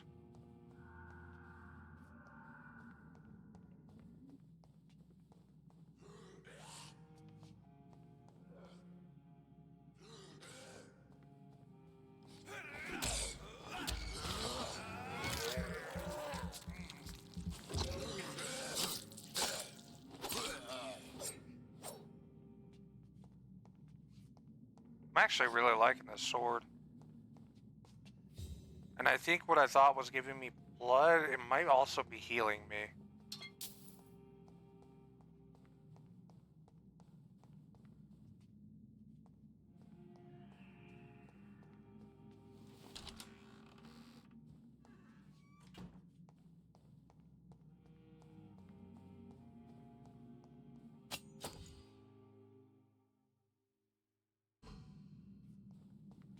It's locked.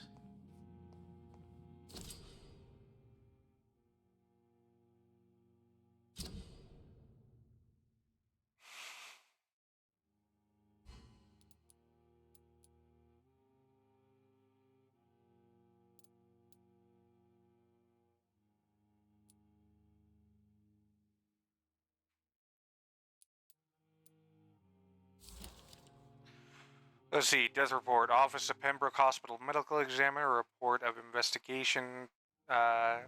Decedent Samuel Connor. Race Caucasoid. Sex male. Age 39. Home address unknown. Occupation fisherman. Type of death natural. Probable cause of death. Fast progressing pneumonia by virus induced pulmonary consolidation. Spanish influenza. Examination attendees, Dr. Cochran Tippett, Nurse Gwyneth Brannigan, name and signature of medical examiner, Dr. Cochran Tippett. Mr. Connor's injuries don't match the report. I'd better look into this. Multiple abrasions and scarring on the arms and legs. Old and distinctive injuries of a sailor or a fisherman. Traces of a pinkish foam at the corner of the lips. Some sort of drug overdose, perhaps? The chest was originally open to perform the operation. The sutures are clean, but the chest has been reopened. A puncture over the left lung, possibly a chest tube insertion. Not the cleanest work, but I think it was successful. Signs of internal bleeding. So, Dr. Tippett's anesthetics were incorrectly dosed, causing the patient's death. And then he tried to operate on him again. Tippett has made an egregious error. It's time we talked.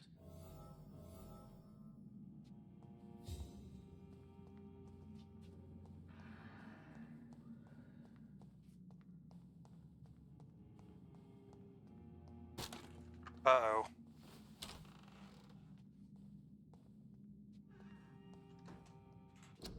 Alright. That is my phone going off. Give me a second.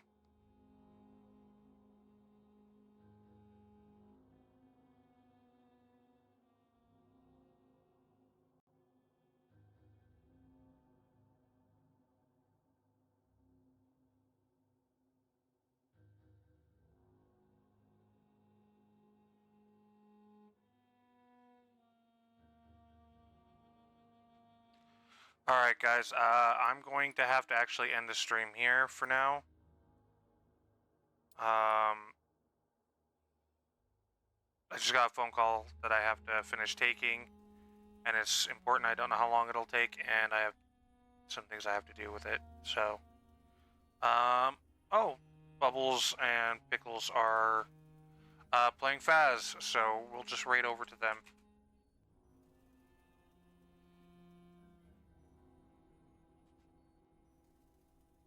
Alright, everybody. Sorry, I planned on streaming a bit longer, but wasn't expecting this call, so I gotta take it. Thank you guys so much for joining me. I very much appreciate it, and I will see you guys next time. Like I said, I'm going to be streaming a lot more often. So tomorrow's going to be the normal Star Wars. Tuesday it's going to be Conan with Captain Jade. Wednesday I'm going to have off. Thursday I'm going to get back to the Batman Arkham games. Friday is going to be a day off, and then Saturdays are going to be a Pokemon game. Then Sundays obviously is going to be Vampyr. And pretty much Sundays are going to be spooky games as much as I can make them that way. So, that's what I'm going to try to do is spooky Sundays. So once we finish Vampyr, I'm going to try to find some other horror games to do. So, thank you guys so much again, and I'll see you guys next time. Here we go, guys. Bye.